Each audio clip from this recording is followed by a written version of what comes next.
literally been told there that I will never be successful in life. I'm not going anywhere, and I'll never be like my brothers. I was like in 5th grade. Are you me? 28 years old, $3 million worth of real estate later. Gotcha. It still hits, I don't miss. I just go, go, go, like a go, flow. And I'm almost done, and I told you so. When I throw these flows, like throw Shimbo. And I ain't too close to the Joe Smo goes. And I'm on my grind, that is all the time. I do not do breaks, that's right, I stay in dry. And look, I'm back with a little bit of that, and a little more cash than it came in with. Ready, that cat is out that bad, but I still ask you, the boy got skills. I don't need her, I don't need him, I don't need help with me, I got this. I can sing songs, I can spit raps, and I can do both, even do this, word.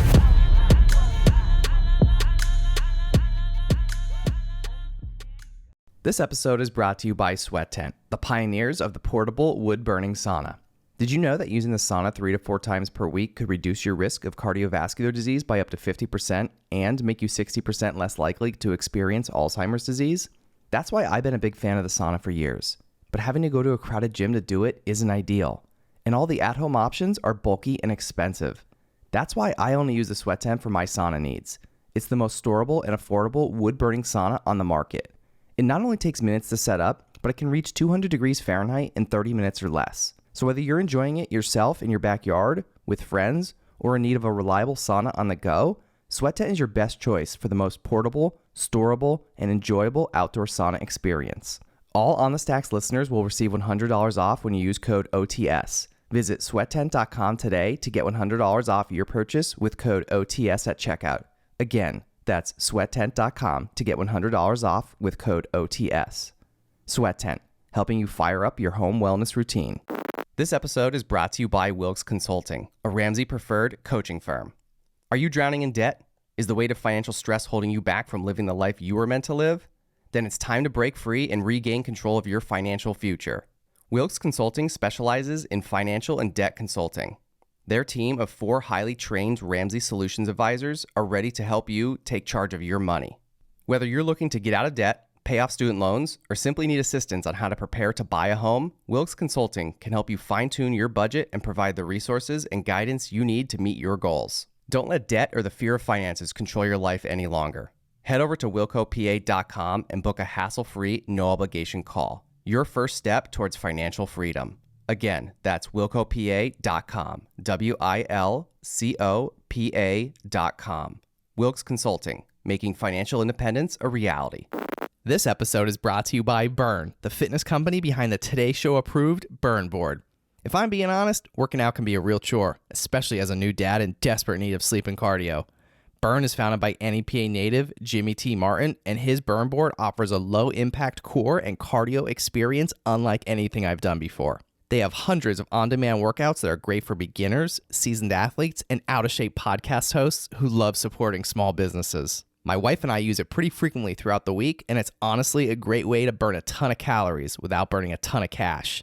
Not to mention, it's a great tool for skiers, runners, wrestlers, and hockey players. Jimmy is offering all On The Stacks listeners 15% off when they use the code STACKS15. Visit theburn.com today to get 15% off your purchase with code STACKS15 at checkout. Again, that's theburn, THEBRRN.com to get 15% off your purchase with code STACKS15. It's time to get on board today with Burn. What's up, podcast? It's your host, Bill Corcoran Jr. here in the Blue Door Studio, protected by Ritchie Security Solutions. Jordan Consagra, welcome to the On The Stacks podcast. I appreciate you having me, buddy. Thank you. It's nice to be back. Yeah, or should I say actually welcome back? Yeah. Welcome back, because it's this isn't your first OTS appearance. This is your second. Mm-hmm. Yeah, one of the very few that have been back for a second. Yeah. And we were just talking before it came on. First of all, I can't even believe how long. Well, 2 things. Number 1, I can't believe how long it's been since the first time you were on. And number 2, I'm embarrassed to admit that I actually said your last name incorrectly in the last episode.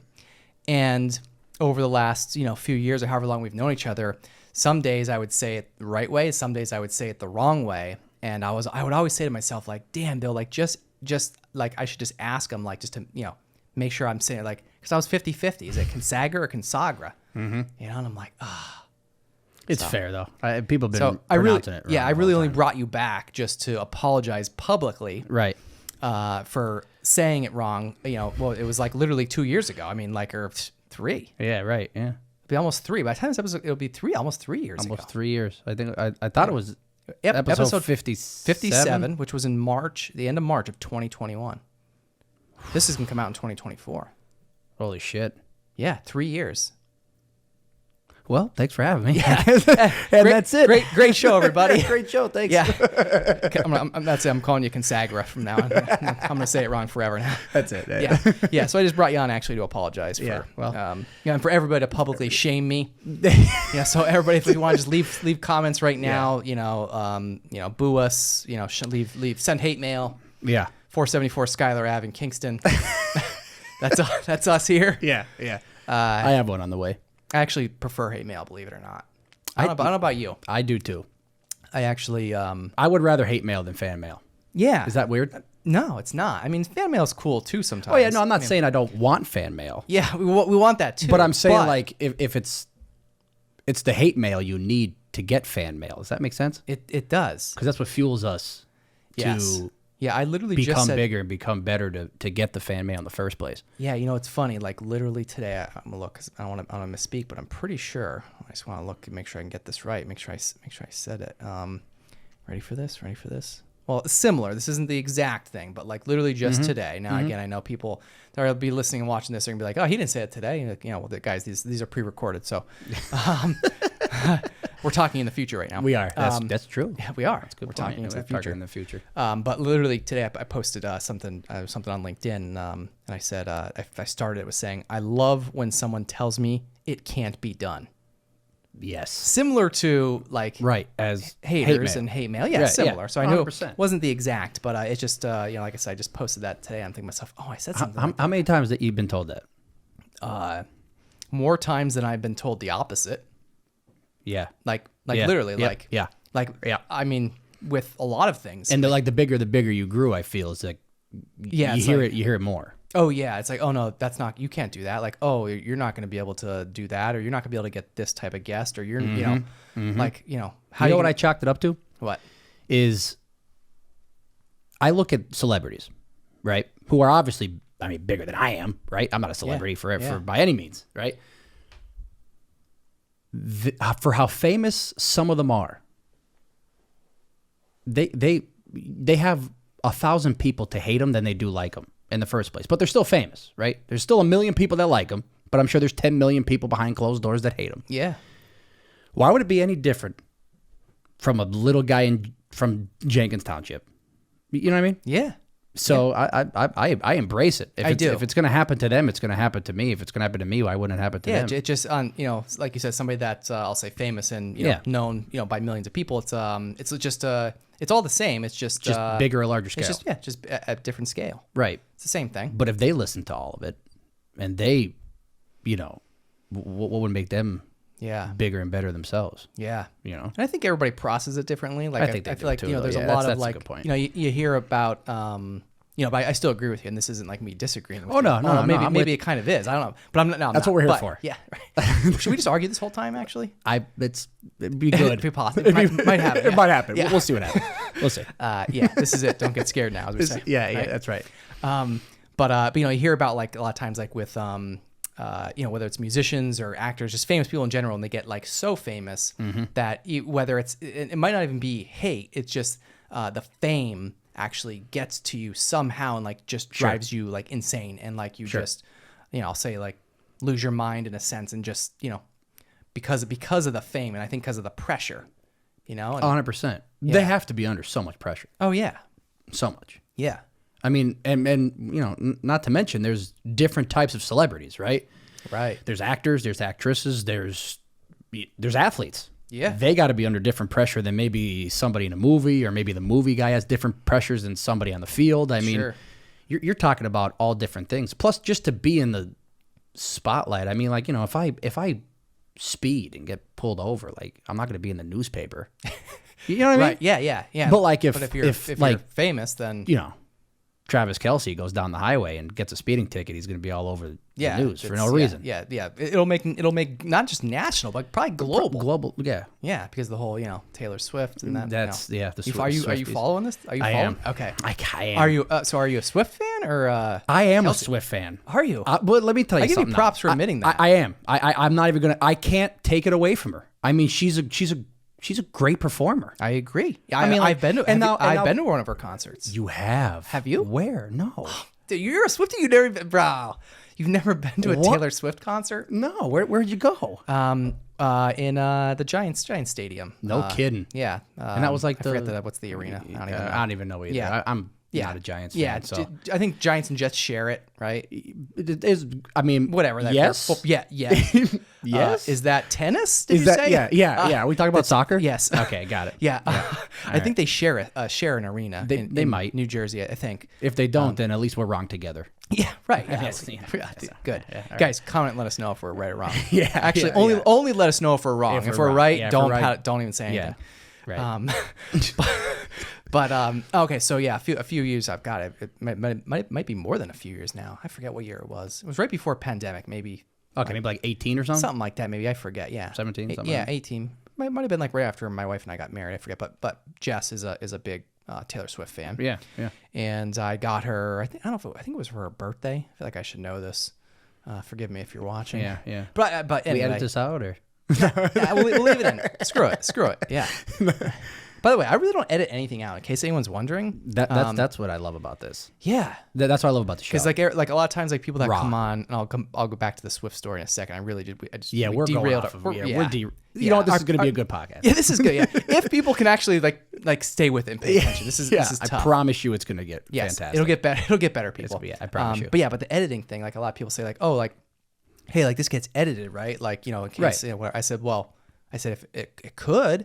I was like, but like someone edits it, right? I'm like, well, they just put it together. There's 3 cameras, whatever. It just goes together. I'm like, if unless I said unless like Jordan craps his pants, like maybe I'll cut that. Yeah, out. I mean, but maybe not. yeah, Maybe not. I was like, but no. This is going very well, guys. Yeah. Normally I tell everybody basically how you see the show, which is I feel like it's probably pretty hard to believe this, but you and any other guests that's ever been on the show could will attest to this. Right. That exactly how this is recorded, literally from start to finish. Is exactly how this episode will pretty much appear on YouTube. I mean, obviously with there'll be a couple ads in the middle in the beginning, but that's Right. that's not done now. But That's yeah. 100% true, though. I mean, like I even like re-listening to my episode.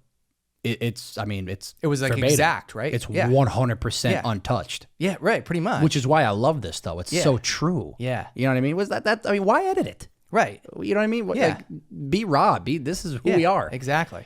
Yeah, but yeah. So Anyway, Taylor Swift. Anyway, back to Taylor Swift. Yeah. So I bought her tickets for her birthday Right. one year, and yeah, it was up until that point, and believe it or not, I feel like I've told like parts of the story, or just talking about Taylor Swift's talent on this show. This isn't like the first conversation I feel like I've had about this, by the way. Right. But I'm glad we're rehashing this. yeah. But no, I always, this is what I always say. I said like I don't really go out of my way to listen to her music. Right. Okay? Neither do I. But I mean, she's very talented. Yeah. I mean, I don't care what genre, music or talent, whatever it is, I can appreciate any talent, at that level, and to do what she's done, it's just absolutely incredible. It's incredible. Right? And again, back up to when I went to the concert, like, I went, it was just my wife and I, and we had it was like 5th row or something. Like it was like, if I'm going to do it, I'm going like pretty much same all way. out. Like Same way. I'm not sitting, 100. Yeah. Yeah. If I go to a concert or anything, I'm Yeah. got to be somewhat. I mean, in like I front felt of like I could almost touch her. Like we were like Yeah. pretty much like that close. Yeah. And it was an unbelievable concert. I mean, That's what I've like heard. what a show. And it downpoured. Like maybe I forget how long into the show, but dude, No kidding. it was like pouring insane. And guess what? The show went on and she kept going. She it was nothing. Like It honestly it actually probably made got it- better. I was gonna say It probably did. made And it 10 times better. And I forget exactly what she said, but literally in the middle of the concert, she actually acknowledged that. And she's like, and nobody left. it was, I mean, the place was like, I mean, I don't know however many it holds, seats, standing, all that. It was maxed out, right? Yeah, I mean, right. there was a lot of people. You know, if again, forgive me for not knowing how many Giant Stadium holds, but there had to be close to like $100,000, $100,000, like yeah, just sure you of it. Standing room, all that. Plus, you know, the people probably around the stadium alone. Yeah, exactly. But again, like she like acknowledged that, like, you know, in the middle of the concert like that, and like that concert actually got talked about like multiple times after that. The fact that she didn't stop performing. That's what like there might have been like maybe like a minute or two here, like something. Yeah. But like just kept going, and it was like it didn't even happen. And to me, in a situation like that, you know, because again, like unless it was somebody I was there to see, but even if I was there to see them, like I'd be like, oh shit, this sucks. It's raining. Like it like didn't even matter. It didn't even affect you. Yeah, it was just like, oh, so what? Because from what I understand, she puts on like a 2-3 hour show. Oh yeah. The endurance like alone flying, to even do zipping that. around on like a freaking like a zip line thing, like like insane. That's insane. Like all kinds of like literally still did. I mean, again, I wouldn't know because I haven't been to more than one concert to see like, you know, maybe did a few things get changed up for safety reasons at the last second, you know, but she was still zipping around like on like, you know, See, that's like trapeze type thing. Like, like literally flying like out, like into like the stands, like on this line, like that's incredible. Just still like the show went on. And yeah, that's incredible. It was, you know who did this? Not to, I mean, Taylor Swift is Taylor Swift, right? And but to mention on that though, I feel as if you're not a Taylor Swift fan, I feel like Taylor Swift's one of those artists though that if you just go to her show, she'd turn you into one. Yeah. Oh, you know what I'm saying? That happened to me. Right. That's what I mean. That happened to me. Like, you know what I mean? Yeah. Yeah. Like, how do you not? Exactly. Up until that point. Right. Like I never would have went out. I never would have went to a Taylor Swift concert. Wasn't for my wife, but right. But yeah, like it was after that, like it also gave me a whole new appreciation, not only for her, but just really any artist and the ability to perform like they perform on such a high level. Yeah. Day in and day out. It's incredible. It's mind blowing. Yeah. I went to a Luke Combs concert. I'm a big Luke Combs fan. I think he's great. I went to a couple of them. I went one at Penn State in the Bryce Jordan, and then I went to one in Lincoln Financial at the Eagle Stadium. Okay. That was this past year. It downpoured, and he was supposed to come on at like, I don't know, 8-9 o'clock or something like that, and it was lightning out the ass. And I've been to the Eagle Stadium before for games and different, you know, types of odds and ends stuff. And the whole stadium started flashing and it said lightning warning, the show is being postponed. So everybody's going crazy. So we're like, you know, I've never been a part of it. So everybody had to leave they said evacuate your seats immediately. You had to leave the seats, go up into, I guess what would be considered the inside of the stadium. Yeah, you know, yeah. like where all the The vendors are and everything. The concourse, concourse. Yeah, exactly. The concourse. And I don't know, 9 to probably 11 o'clock. So people are like, people don't know what to do. And then, you know, and people are the security guards and everybody that I guess must be have gotten like getting the tip. He's like, no, he's coming. He's not going to. Yeah. You know what I mean? And show goes on. Yeah. So Wolf of Wall Street. Yeah, right. Yeah.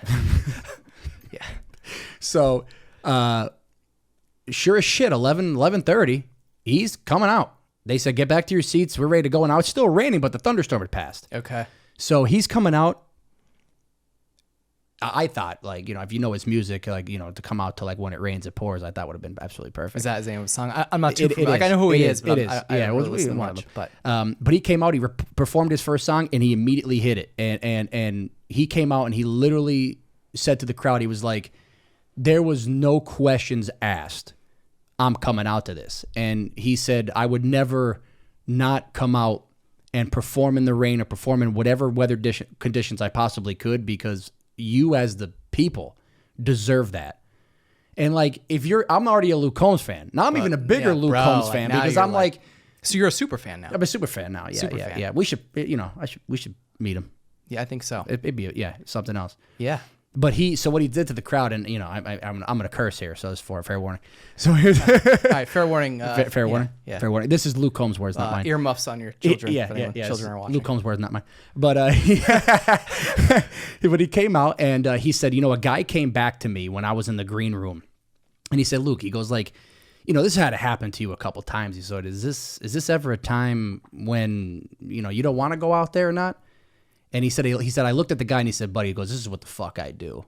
and the crowd went absolutely ballistic. Went ballistic. Just such a simple, went ballistic. And the entire concert was start to finish insanity. I love it.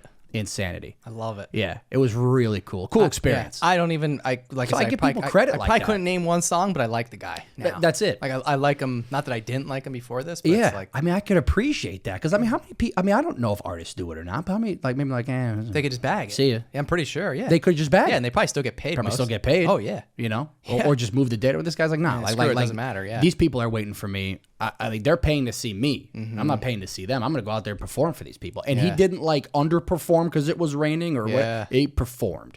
yeah. You know, which is I think that's fantastic. That's something to be It said is. about that. You There know what I is. mean? There There's is, because- certain entertainers. because there is definitely artists and or other entertainers. And again, I don't have an example, but like you hear of these horror stories of artists just not performing for Right. like other even maybe other reasons other than like weather or something. You know what I mean? Like 100%. Yeah, You know, just not obviously going maybe- out there giving 100. Yeah. You know. Yeah. Because I've been to some concerts. I haven't been too swift. Yeah. No. No. Yeah. No pun intended. Yeah. I Did Taylor, I said, see was- that? Yeah. Yeah. Said, you're good. Yeah. You're quick. I'm quick. Yeah. I knew he brought you back on here for a reason. It's like this is like way long overdue. We've been talking about this. Yeah. For a little while. literally like almost 3 years. Yeah. Right. I can't believe it's been that long. I know. I'm almost like I just like I typed in look at it because I'm almost like second guessing the fact That's the date. that Yeah. the episode the first time you came on here was March of 2021. Yeah. That's insane. That is insane. Where did that time go? I don't know. Because I don't know. don't know either. I really don't know. You know what messes me up though? The COVID year. Yeah. You ever get that a little bit? Because I'm always like, oh, it was 2 years ago, but it was really 3 because it was the COVID year. It's almost like You know what I mean? It's almost like time was like it's almost like COVID was like the end of time, but the beginning of time. Does that Yeah, make sense? was it like a redo? It was like like almost like a reset. It's a reset. It's like a reset button. So basically, we're all like 4 years old now. Yeah. reset. Wow. Yeah. Reset, yeah. Wow. Yeah. That's a good point. Yeah, That is what happened. yeah, something weird like that. Somewhere like that. Anyway. aliens maybe. I don't know. Yeah, I don't know. But We'll see what happens. But dude, yeah, 3 it's years. 3 years, and And there was no video. People actually get to see you now. that's true. You were a big hit back then. I should bring you on like every couple months. You know? Yeah. We did really good that last. Did one. you were a fan favorite. Well, I appreciate that. Yeah, Thank you. you're a To fan. Yeah, and all those fans now, out like, there. can you imagine now that people get to actually see see you and see us and see like And see, how ridiculously good looking you Stop are. it. Stop it. You're blushing. I can say now. Stop it. What camera do I look at? Yeah, right there. Yeah, right there. Yeah, guys, sorry. So don't, sorry. don't let him kid Yeah, you. He was, no. he was doing warm ups and stuff in the bathroom. I heard him. You're right. But yeah. Like I said, I got to bring you back on to bump the ratings up every once in a while. You know. I love it, man. I love everything about it. It's I've had nothing but great experiences with you and on this podcast, and I love everything about it. Yeah. I refuse to do another one. Well, you Like somebody can't. else, you know what I mean? better Like, not. no, I won't. If you do, we're not. I'll actually delete all your previous episodes. Yeah, and it's understandable. I would delete it'll my be own. over. I'm loyal. I would delete my own. I would. I'm a loyal guy, man. I'm a loyal guy. Yeah. You know what I mean? I support, and that's it. You know what I mean? I'm do. not about the You do, yeah. And yeah, I appreciate that. I'm I mean, like the same way. Proof is in the pudding. You know, It is. 3 years hiatus. I didn't do any other podcasts. Yeah. Here he is. Here we are today. Here he is. Yeah. Sheesh. Yeah. 100 and what was it? 100 and like 30, like almost 140 40 episodes later. ago. Yeah. My God, so much has changed. Like I don't even know what happened in between now and then. Neither do I. I don't know. Neither do I. I mean, I a lot's happened. Oh yeah, lots. A lot's happened, right? But like, Yeah. it's like, but you're right though. It's everything. I mean, even the studio looks different from when I came. last time. Because I mean, you've been here a handful of times. Yeah. You know, for a couple of little Right. special Even on and occasions. off camera. Yeah. Right. Yeah. Oh, yep. Yep. Helping me with some shit around here, by Yeah. the way. Yeah. Yeah. Yeah. You and your guys help me with help me with some They had AC. small right? construction, Yeah, we'll yeah. call it, right? Yeah. Whatever I call it. Whatever you Yeah. wanna call it, Yeah, whatever yeah. we call Whatever that. we call that. But yeah. So you've been in and out of here a little bit, but not, Yeah. just behind the scenes. Yeah. You've been a little bit, behind the scenes helping me out with some Yeah. shit, and I appreciate that. Oh, anytime. You Yeah, know? I love it. I love it. Yeah. But yeah, like I said, like, I feel like every week something changes in here. It's like I'm always. Well, that's good though. Yeah, I mean, that's I told you right that's when you walked in the progression. door, I'm like, and you were like, oh wow, like, this is like a lot different, but in a good way. And I was like, Yep. yeah, man, I'm out of space. Yep. Which is a good problem to have, honestly. Yeah. I mean, it's a good problem to have. I mean, Yeah. because it means you're growing. Yeah. Right. I mean, that's what it's about. Right. Yeah. So. And took the show on the road. We were, talking a little bit about, took the show on the road to Nashville not long ago. Yeah, that was awesome. Several months ago. That was awesome. In 2024, we might be, might be going a little bit bigger. So, I'm not sure yet, because I don't know at the time this episode comes out. I don't know if we'll have made the announcement yet. But we're looking. tuned. Yes, stay tuned, people. Stay tuned. I would stay tuned. Yeah, definitely stay tuned. But so like, I want to take the show, I'll say like, locally, pop up at like some cool locations and actually do something like on location somewhere. Also like locally, regionally, but then also, something like out of town, do something, do a couple of big trips, maybe a couple times a year. Yeah. Raise a little bit of funding, aka sponsorship money. I looked right in the camera. The guy's He was so awkward. practicing in the bathroom. I did. You know how long it took me to practice that line and get it just right? You know what though? It was perfect. It was. It's because I practiced it a lot. Yeah. I'm kidding. No. But yeah, man, it's like, to pull off some of these trips, some of these other ideas and things that we're working on. It's 100%. I mean, that's gonna be a little bit of a challenge, but But I mean, we don't back down from it. No, that's the whole. No, you can't back down. I mean, that's Yeah. the whole purpose of it, man. You know what I mean? It's because where most people would fail at it. Yeah. Yeah. I mean, it's the hard, blunt truth of it, and that's what it's about. This go around here is you gotta, I'm gonna lay it out. Because do it. Lay it out. You gotta lay it out right here, because But it's some people are willing to work harder than others, and that's the true difference maker. Because I hate when people tell you you're lucky. It drives me crazy. Me too. What am I lucky about? Yeah. Or the must be nice. Yeah, must be nice. It's like, it must be nice. He's got this or he's got that. Yeah, it's like the must be nice. The must be nice. That gets me every time. Right.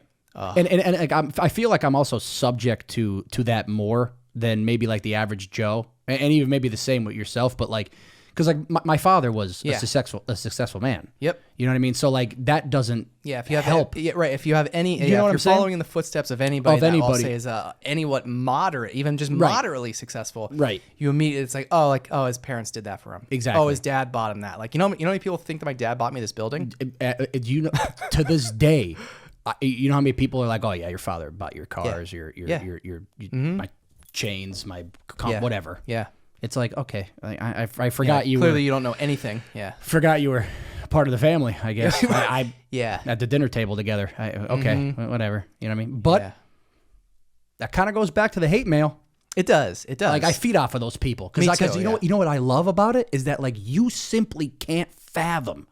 You can't fathom me being successful without my father or my mother or my brothers or whatever. Right. Like you simply can't fathom me being good at something. That was like my brother Joe. My brother Joe was like a very muscular guy, and he worked his ass off in the gym when he was like a football player.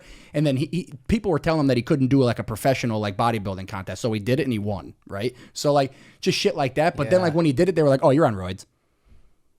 You're taking all this shit. Yeah, always something. It's always something." He was like, "All right, well, like test me anytime, any way." And he told me that he said he was the first one that told me that. He was like, "I love it. I love that they like." I love that people can't fathom that I'm this big unless I'm on roids. I mean, that just means like people, you just can't simply outdo my work ethic. Yeah.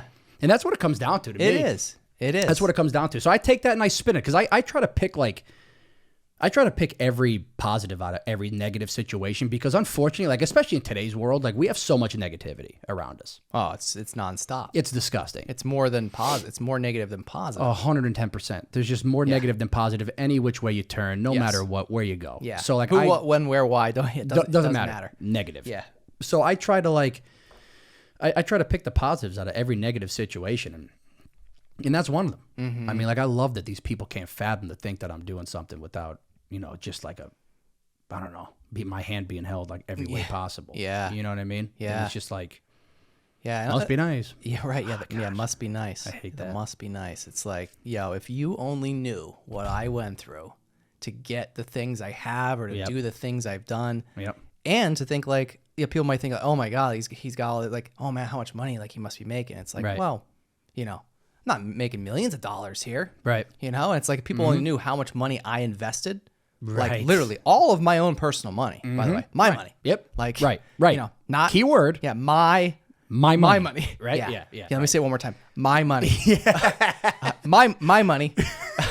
Hashtag my money. Yeah. Hashtag my money. Yeah, I honestly, to the tune of, I don't know, hundreds of thousands. Most people probably look, you're crazy. You're insane. Like looking at it, right? Yeah, But like, right. okay, well, I mean, it's, that might be over the course of a few years, but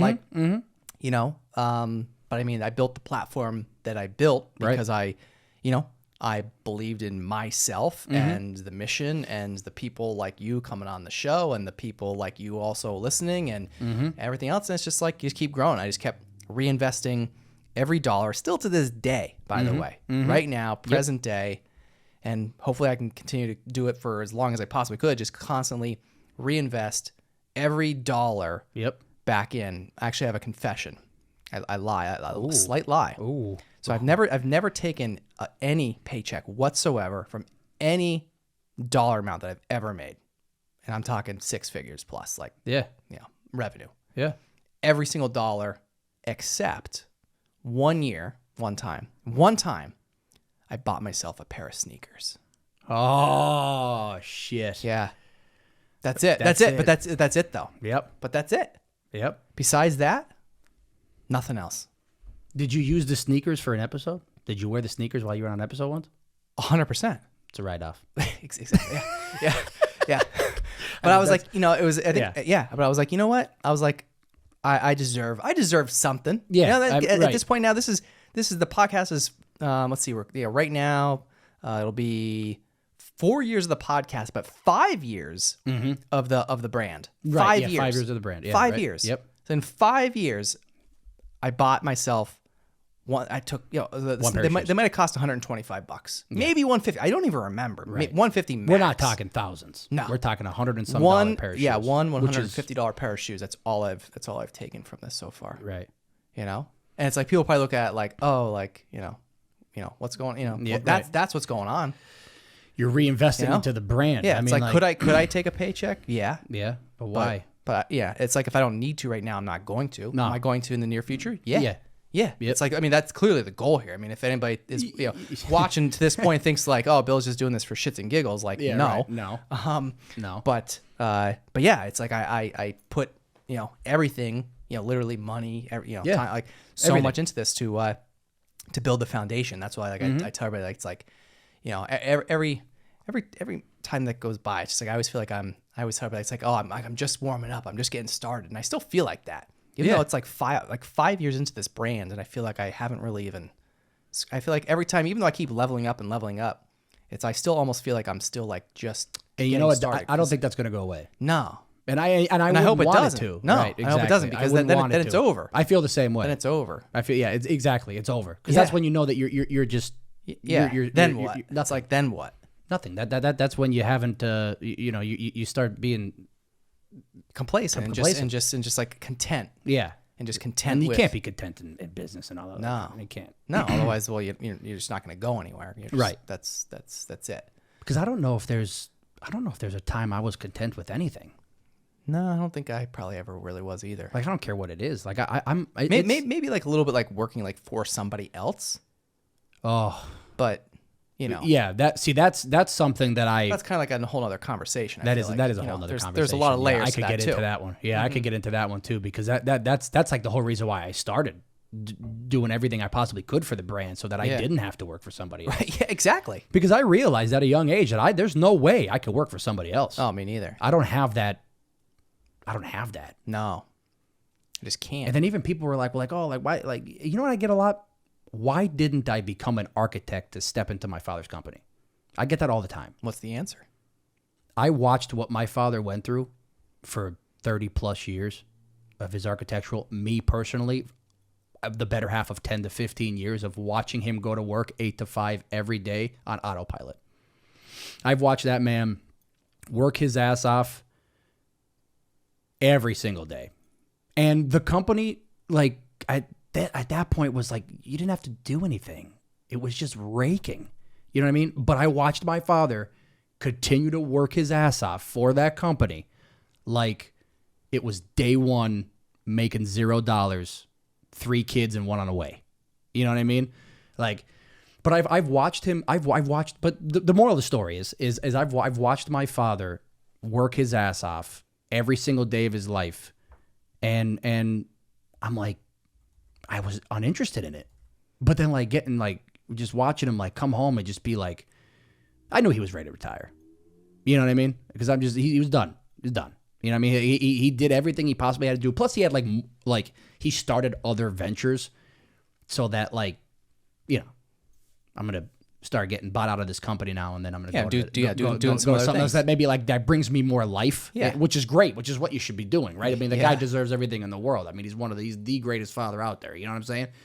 And but I watched what he went through, just business meetings and like all this stuff that he went through, and like just stress and like, because you know what, my father never like, you know, he never came home and like just like went on about, I got to get 3 more jobs. I got to get 2 more jobs. I got to get you know what kept my father up at night? And this is like, this is why I love my father. He's the most humble guy in the absolute friggin' planet. Like what kept my father up at night is knowing that he had 175 employees and he cared about, that's why he worked so damn hard, is he did everything he possibly could so that he would never have to lay off or fire not one person. You know what I mean? Because he looked at it as in like, I have 175 mouths to feed. That's just my employees. That's not their families. So I have hundreds of people in my several hundred trickle down Christmas, New Year's, Thanksgiving, whatever that he feels responsible for. And that honestly was I've watched that keep my father up at night. Just like trying to figure out his next move, trying to make sure the money's coming through the company so he could pay his people. Yeah. You know what I mean? That's important.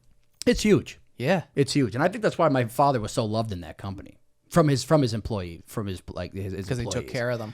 Yeah. Yeah, I think because even now, like I'll go out and I'll see people from the company out and about, and they're like, "Man, father was amazing." And I was like, "Yeah, I know, yeah, I know." Yeah.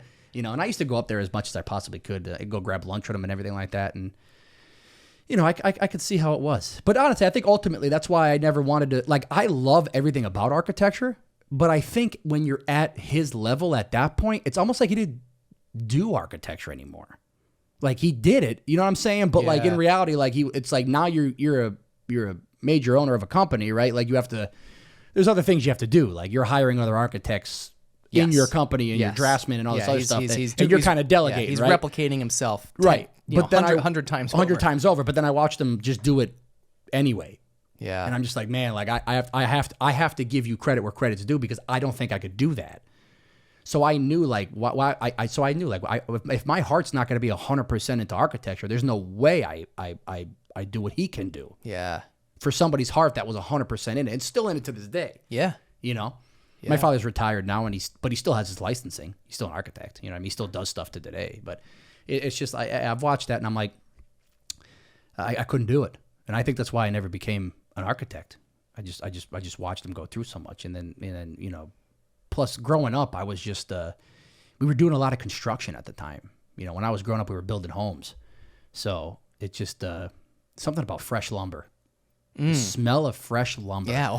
Well, you know, it's funny when you walked in. I mean, this is, you know, I'm building some new couple new studios back there, and you know, like I said, just 24 hours ago, I was finishing staining some fresh lumber, and it's like, how great is that smell back there? Oh man.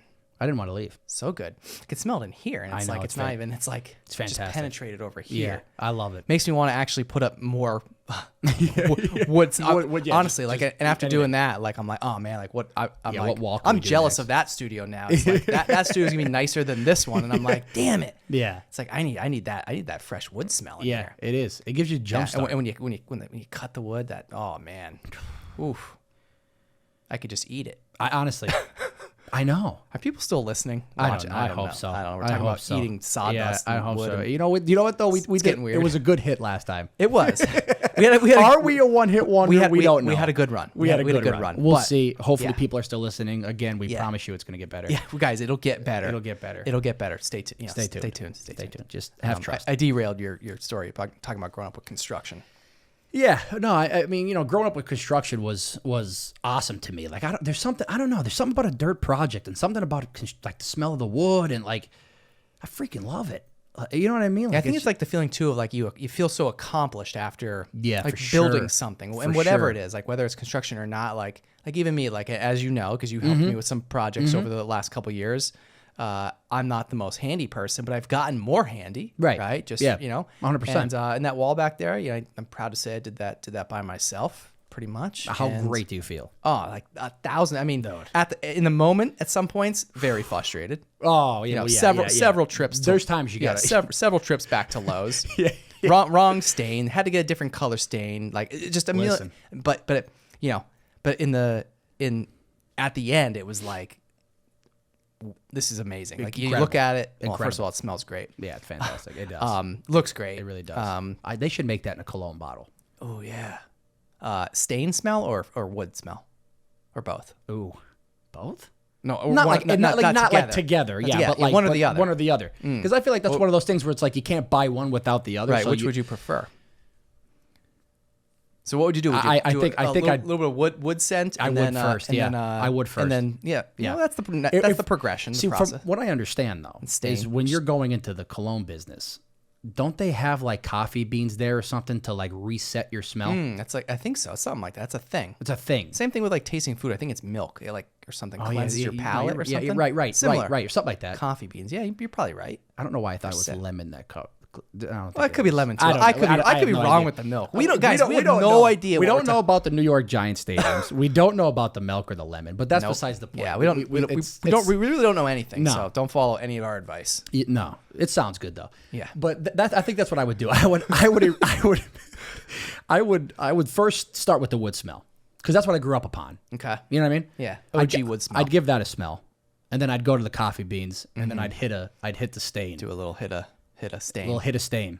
Okay. And then I'd be like, but see, again, though, I feel like it's one of those products you're not walking out with just one. You're buying both. Right. Which is why we should brand it. It's like they complement each other. Yeah. It's like, salt and pepper. Yeah. Peanut butter and jelly. Yeah. You think the ladies, are they into that? Are they into the Well, this is something now. Okay. This is a thing. This might be a thing because maybe most women out there, or maybe some women out there, I don't want to talk for the women, but they want maybe like a construction guy, that's what you would call it, construction smelling guy. And hey, listen, if you're not like a real true construction guy, get this is the commercial. This is the commercial. Yeah. Get the scents. Get the scent. Get the wood scent. They probably got to call it something different than that. But yes, it'll attract a mate. Yes, it'll attract a mate. Yeah, basically, all natural ingredients. And yeah. This is your $1 million idea. I know. We might have to hold this off until we create this, so that nobody steals our idea. You know what? Remember how we were saying that nothing gets edited out? I might have to take that part out. Yeah. This might be the first time in history. Yeah, because we might be onto something here. Yeah. Mm-hmm. I mean, I would buy it. I would buy. I mean, no. Mm-hmm. Yeah. It smells. It's a good smell. It's a good smell. I don't know. I don't like. Let me put it to you this way. I haven't been around someone that was like, that smells like wood. You know what I mean? Yeah. Who doesn't like that smell? People I can see it's not bad. Maybe the stain, because it could be a little strong. Yeah, Right? Like right now. But that's for certain buyers. Yeah, right, exactly. Yeah. But if you get the formulation just right, maybe like sometime right in the moment, it might be a little overpowering. Mm-hmm. But like if you the day after smell, that's day after stage. Right. So like now, maybe, I think it smells better now. That's a good point. Yeah, it smells better now, but maybe. Yeah, maybe the stain's like an aftershave type of deal. Yeah. You know what I mean? Because I could see like the stain being not as a good seller as the wood. As the wood was. The wood's original. Yeah, that's the seller. OG. Top seller. Yeah, a sellout, no doubt. No doubt about it. No doubt. Yeah, it's just like who doesn't like the smell of wood? Mm-hmm. It's kind of like music. Who doesn't like music? Do you know anybody that doesn't like music? No. There's no way. Isn't that weird though? When you think about that, this is a thing. I swear I just said this recently on an episode, so forgive me if I'm repeating myself. But sometimes these weeks run into each other. Think about that for a second. Try to think of one person. Everybody listening, try to think of one person right now. Not talking specific genre, artist, everything. Nothing. Just music in general. general. Do you know one person that ever said, you know what, I just don't like music. Turn that off. I hate music. I just don't listen to music. I hate music. There's not one person. Not one person. There can't be. I challenge to find that one person. Me too. There's no way. And if you do DM us or comment or whatever, I'm just going to call you a liar because it's not true. You sit on a throne of lies. Yeah. There's no way. There's no way. Right? Because like music isn't just crazy? Because it's anything. I mean, it could just be a melody. not necessarily lyrics onto a I mean, anything, a beat. I mean, anything. Yeah. no, you're right. I've never ran into anybody. Isn't that just a wild thing? Because try to think of something else that is like music that everybody can agree on. There's nothing. There's nothing. I don't think there is there? Well, the wood cologne shortly. Yeah, the wood cologne. Yeah, that's but in reality, that's a close second. No. But like, yeah, but in like the only other thing I can maybe think of, which again I know it's not like sports. There's definitely people that don't like sports. Right, 100%. Okay, Yeah, right. You know, if you don't like sports, you're also kind of weird. Yeah, it's true. But That's true.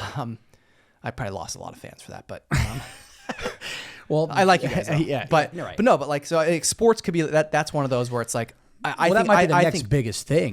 But it's still not as. But yeah, because there's definitely people that I know could say like that. People say like, I don't like sports. Right. Like I definitely could think of a few right off the bat. Yeah, me too. Right. And it's like, oh, I hate sports. Like, oh man, you know, there's like just anti all sports. Like, you know, me too. And not saying that you have to know everything about every single sport, but there are certain people that just like, I just don't do sports at all. At all. You know, and Right. whatever. But Red flag. yeah, red flag. Red flag. But Drop a red flag Drop a red emoji flag. if you're Yeah. still watching. But the you know, but again, but I mean that's still not even close to music. the music It's industry. not. Right. Yeah. No, 100. That's kind of mind blowing. It is, isn't Think it? about it. Yep. There's nothing else that I'm gonna be thinking about that for the rest of the episode. rest of and your life. hopefully I Actually, can- rest of your life. Well, yeah, you know, you're right. Yeah, rest of my life because there's no way but I'm gonna try to think of something. Yeah, try to, because I don't think it's possible that there's somebody that doesn't like music. There's no way. It's pretty much impossible. I feel like it is impossible. Mm-hmm. Because I mean, there's I guess that's why the music industry is so gigantic. Yeah. Really, right? I mean, I don't know. I don't know, because you could say sports is No, also just as big. Cars. Cars. Do you know people that don't like cars? Like Yeah. like any type of a car? Well, I mean, like Or is that like a different topic? I don't know. It's slightly different because like you could. I guess you need cars though. You don't necessarily not- need music, but you but don't- people need it. Some people don't need cars though. Well, yeah, that's true. Yeah, it depends on if you live in a big city. That's You true. might, you know, right? You But- might, yeah, that's but- a good point. But there's still people that like I'll say aren't into like getting in it, like just Yeah, don't care, like, they don't yeah, give a shit, yeah, like even that's if they a have good a lot of money, they might just drive a piece of shit car all the time, which is there's nothing wrong with nothing that wrong too. with that, right. But they might just, they're the type of person that's like, you know what, like I can afford the Ferrari, but I'm just not a car guy. That's And true. like that's okay. But That's a good point. yeah, no, it's weird. That is weird. Yeah. That's like crazy to think about. Because you could, like, again, there's people that you have a car, but you could still not like cars. That's true.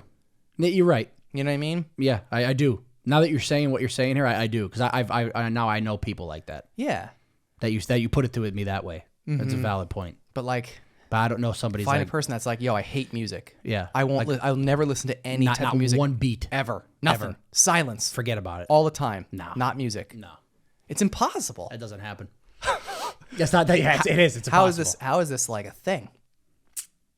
I don't know, Right? but that's Yeah. It's like, I mean, I don't know. And there's something to be said about it too. I mean, music is just a very. It's a powerful. It's a very powerful thing. Yeah. Probably one of the most powerful things. Yeah. Going back, we were talking about concerts and so that's how we all started. It's all looping back to to music now. It is. It is. It's coming full circle. Yeah.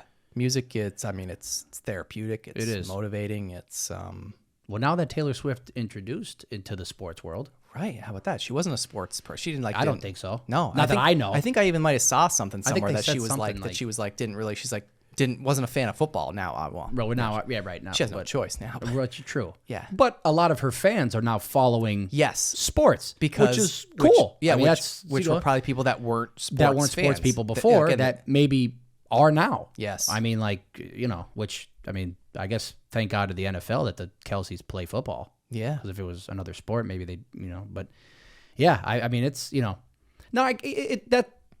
I like it, right? Like I'm a fan of the Swifties and the Kelseys. Yeah, yeah. Like, you know what I mean? Yeah. I mean, I'm an Eagles fan. I don't know if that's going to lose you viewers or not, so I apologize. Sorry, I don't care. I like controversy. Yeah, we like the haters. Remember, we started this off. We like the haters. You're right. so. Yeah, I'm a I Bird actually fan. I hate Eagles fans. Genuinely, I do. No, well, I'm not one of those. Okay, I still hate you. That's no, I'm fine. kidding. That's fine. Okay, you're not one of those. So that's good. yeah. Good Well, disclaimer. Good Yeah, disclaimer. that was a disclaimer. Yeah, I guess we're not doing a part 3. So Show's over. show's over. Yeah, actually, this isn't even getting released this episode. Yeah. I'm undecided. Yeah. We might have to watch this once or twice. Yeah, undecided. A lot of edits. It is. But I guess to my point here, where I think I was going with this, because I kind of lost my train of thought in a sense, but you know, it's like you might be able to grab like those people that never truly maybe like sports that are now like sports fans. Yeah. And it's like, it seems like it's kind of not just happening with the Kansas City Chiefs and Taylor Swift, but because that's a thing, it's happening for all the teams I've been seeing up in ratings and all that other kind of jazz. You know what I mean? Yeah. You know, but I do feel bad for them in the sense because, like, you know, I think it's, which, I mean, they know as a celebrity, but there's times where, like, they wish they could kind of shut it off. And I do feel bad that, like, you know, the NFL and all these people are, any single chance they can, they're showing her on camera. Yeah. And they're showing Travis. Oh, yeah. And they're blowing it out of proportion, which, I mean, I understand why they're doing it. Yeah. And it's entertainment. And it's fine. But, like, I kind of feel bad for them in the same thing because they probably don't want to. Be on. I mean, I'm sure they like it to a degree, but then to it's a like, degree, but it's like, all right, hype's over. Yeah, hype's over. Like I'm coming to like we're just like regular people here watching the game I want to be able to come to the game and you know, enjoy watching my boyfriend or whoever play. Like, you know, not necessarily. I'm not trying to be on TV every 2 seconds. Yeah, and at the end of the day, you know, they're all just humans too. Exactly. You know, and like I think about, you know, a lot of people ask me at the show, you know, obviously I've had, you know, a number of, I'll say, famous people, you know, on the show, literally sitting in that same very seat there, or people that, you know, when I took the show on the road, you know, again, around famous people. And, you know, as the show has grown and as I've gotten more experience being around, you know, some of the famous people that I've been around, everybody always says to me like, oh, Bill, like, oh, what's your favorite episode? Or like, was it, you know, like, you know, that one, like, you know, Bo Nickel, like, and it's like, okay, that's a very recognizable name. It's like, yo, like, were you nervous? And I'm like, no. What? I'm like, yeah, why would you? Yeah. See, that's, and I was like, I know exactly what you're talking about. And I'm about. like, no, like, I wasn't. Like, honestly, like, I literally, I could do better with the most famous person in the world. I'll be less nervous with somebody like that than somebody I probably know, like, somewhat well, or just like a, you know, not a non-famous person. I don't know what it is, but, you know, there's just some, it's like we're at the end of the day, we're it's people. like, yeah, everybody's people. Yeah. And I don't get starstruck. Yeah. I know celebrities. Mm-hmm. You know what I mean? Like, I've been friends with celebrities before, and I've also watched them in both areas. Like, there was, you know, a good buddy of mine, was a MLB pitcher. That's right. And you know, around this area, he lived here for the majority of his life down here, right? So, like, nobody bothered him. Yeah. You know what I mean? And it wasn't until I flew to his other house where he played the majority of his career, and seeing him like in the community, and then seeing him in the community, it's totally different. Totally different. Yeah. And I never put two and two together because I'm just hanging around out here with him, and we're chilling and we're going golfing or we're doing whatever and we're hanging out, and everybody's not like, you know. But then you go to where, like, it's he like played. He's unknown but known. But right, so he's like an actual, like, he's a celebrity, but he's like an actual celebrity out there. And like the way people were like, you know, then we had people coming to grab pics with him and like, and I was like, oh, that doesn't happen back PA. Yeah. You know what I mean? So it was like, it was a cool but different way to, like, you know, watch that, which I would never know that if I wasn't friends with him, right?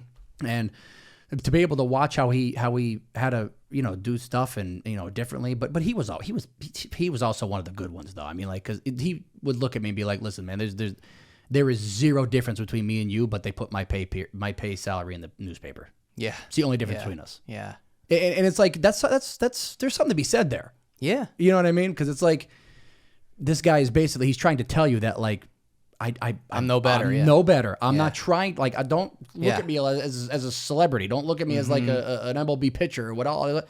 Hey man, let's go hit a couple golf balls. Yeah. Let's go grab a beer. Let's go. Yeah. Like, do some hunting. And at the end of the day, these people don't want to be treated any different. No, and I think that's why we became another reason why we became so close, though, because I never treated him like that. Yeah. I truly, like, he's like truly like one of my best friends. I mean, like, I wasn't. He gave me a lot of, which I know we talked about last time, but, you know, he gave me a lot of things in life to learn about.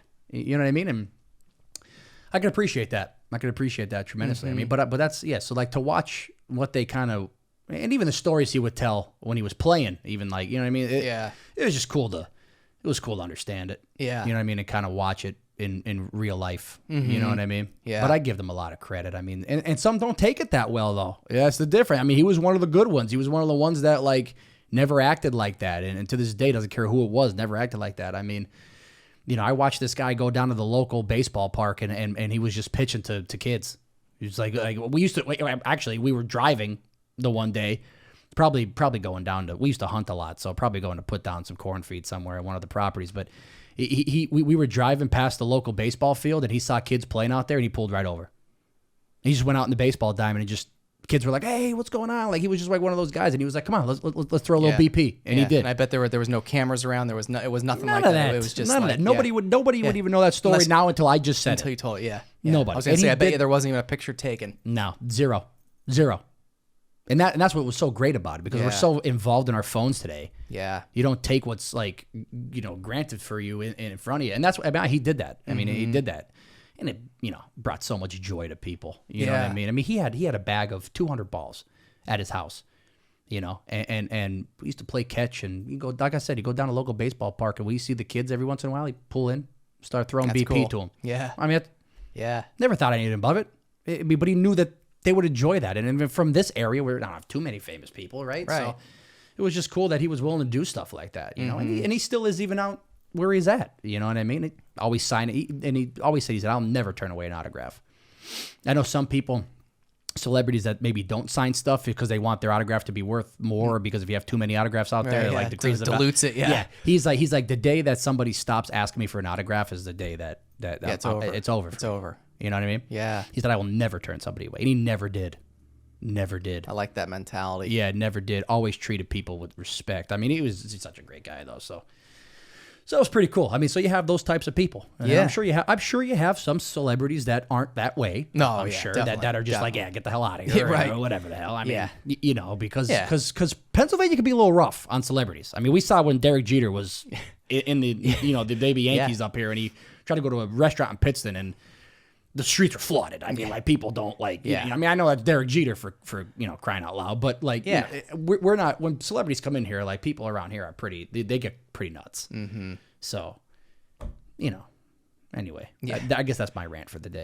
Yeah. No, but the celebrity thing is it's an interesting conversation, because anytime like people that I don't see that often, or people that may only remember some of the, I'll say, famous people I've had on the show, like, oh yeah, like like in Bo Nickel, because that's like one of I'll say one of the most well known people I've had on. Like, a lot of times when I see people that I haven't seen in a long time, like they kind of like revert to that, not in a bad way. I don't mean it in a bad way, but like, that's just something obviously that just sticks or stuck with people. Yeah. And everyone's like, oh, like, what was that like? And I'm like, it's just like talking to anyone else. Exactly. I think everybody's expecting like this reaction out of me, like, oh, like, were you nervous? And I'm like, no. Yeah, or not. I'm like, not really, honestly. Like, I think more people around me were nervous for me than I for was. you than for you. Yeah. Yeah. Then you were actually. Yeah. Yeah. But like, once, he wasn't the first person, I'll say, like, of some type of fame or status or something. Yeah. It's like, so, maybe, the first few times anybody, you might be nervous or whatever, but like, it just, again, it's, it just with anything, it comes with time and, building confidence or whatever. But again, at the end of the day, like, these people just want to be treated just like you or like I. you're right. And Right. when you treat them that way, you can get so much more out of a celebrity. Oh, 100%. Or an athlete, whatever. 100%. You can, they'll probably actually really talk to you. But if you fangirl it up, well, guess what? They're not gonna tell you. They're gonna treat you like a fangirl, and guess what? They're not gonna talk to you. No, 100. Right. Like, Exactly. That's it. It's like Right. like Yep, so. yeah. Pro tip, anybody? Yeah. Instead of fangirling, Fangirling. whoever it is. Yeah. We gotta look in the So yeah, but if you just like just treat them as a human. Yeah, just 'Cause like a that's who they regular- are. I mean, regular person. yeah. And that's just. But it's, again, though, we've seen that. I've seen that around people who are big names around here who aren't actual celebrities, but they're big names Yeah. around here. People are like, oh my God. Yeah, like this person is like, who cares? Like what? Yeah. He's a good person. He's a good man. He's a good woman. He's a good Yeah. what? Like, what do you just talk to him? Yeah, right. He's a human. Right. Yeah, some people obviously. Which, you know what, might though? I be. think that comes down to business, to be honest with you. Like how we are with business, like, because we're young. And, I don't know, like, if you had it when you were younger. I know I did when I was younger, and I know a lot of other people did when they're starting companies and doing stuff when they're younger. Not everybody, people look at you as your age and they're like, okay, Yeah. all right, kid. Yeah, he's a kid. Yeah, he's a kid. He's a kid. I got that a lot. Oh yeah. I still get that to this day. Yeah, I think I do to a degree. I still get that to this day. You're like 6-7 years younger than me. Right. And even me, like there's still Still get like it. Yeah. still get it. I still get it. Or I still get like the, the greatest, shit I had to go through was like a lot of people just like kind of, I realized that when I was first starting out that like a lot of people were just really giving me the time of day to get to my father. You know what I mean? They were basically doing you a favor. Doing me a favor because they're thinking they're getting the bigger nut. They're getting something. Yeah, in my father. And like, that's shitty. Yeah. And well, good for you. Well, yeah. No, but like, I never went with any of them. To be honest with you, there you go. I could shove it up your ass. That's the way.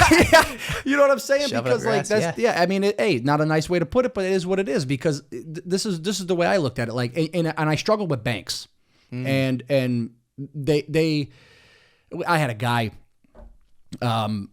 promised me the world basically, and I don't believe in that shit. You know what I mean? It's like, listen, like I'd like to sit down, let's talk. And I'm like, oh, okay, no problem. Like, and then when we talked, like it was about like, well, what's your father's company's retirement plan in, or what's your father's company's bankroll in, or how's their like 401k? Hey, I don't know if you know, but that's not why I'm here. And I'm like, well, I said maybe I wasn't clear enough, right? I'm not an architect. We invest in real estate, and I'm here on behalf of MDK and trying to get loans to start a company here and to branch off and to do bigger things and do my own thing. Like I'm not a part of my father's company. You know what I mean? And I realized quickly that like a lot of that in the beginning, and even my father will tell you that, because he was with me in a lot of the different stuff. Like my first couple meetings, I had my father with me.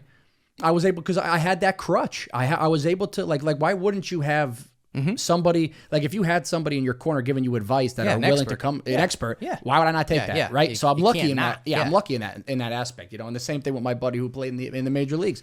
You have people to lean on, to have a couple people, even yourself. We've bounced business ideas off each other all the time. Like that's because that's what we appreciate, right?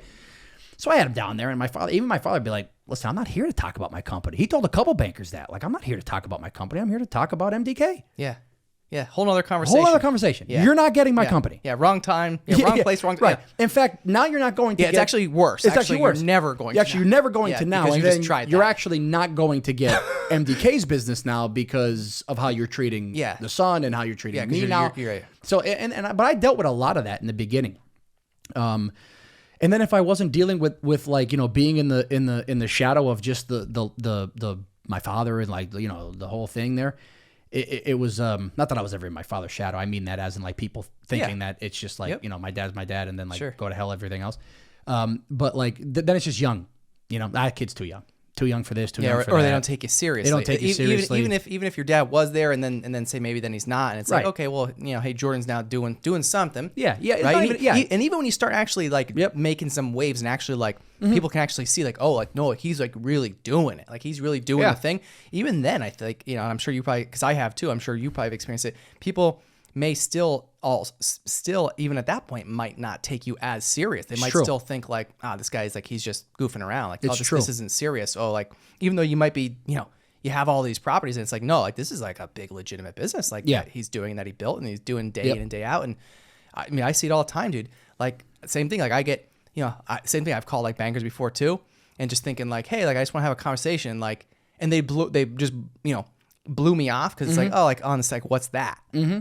I'm like, well, you didn't even ask. 100%. And it's like, I'm thinking, I'm trying to like tell him like, hey, I just want to learn so I can plan for like, what's coming next and this and that and this and that. And it's like, well, guess what? When you didn't talk to me 2 years ago before I bought this building, and you blew me off back then when I was, not that I'm a somebody now, but when I was less of nobody then. And then when I go to buy a building, it's like, well, guess what?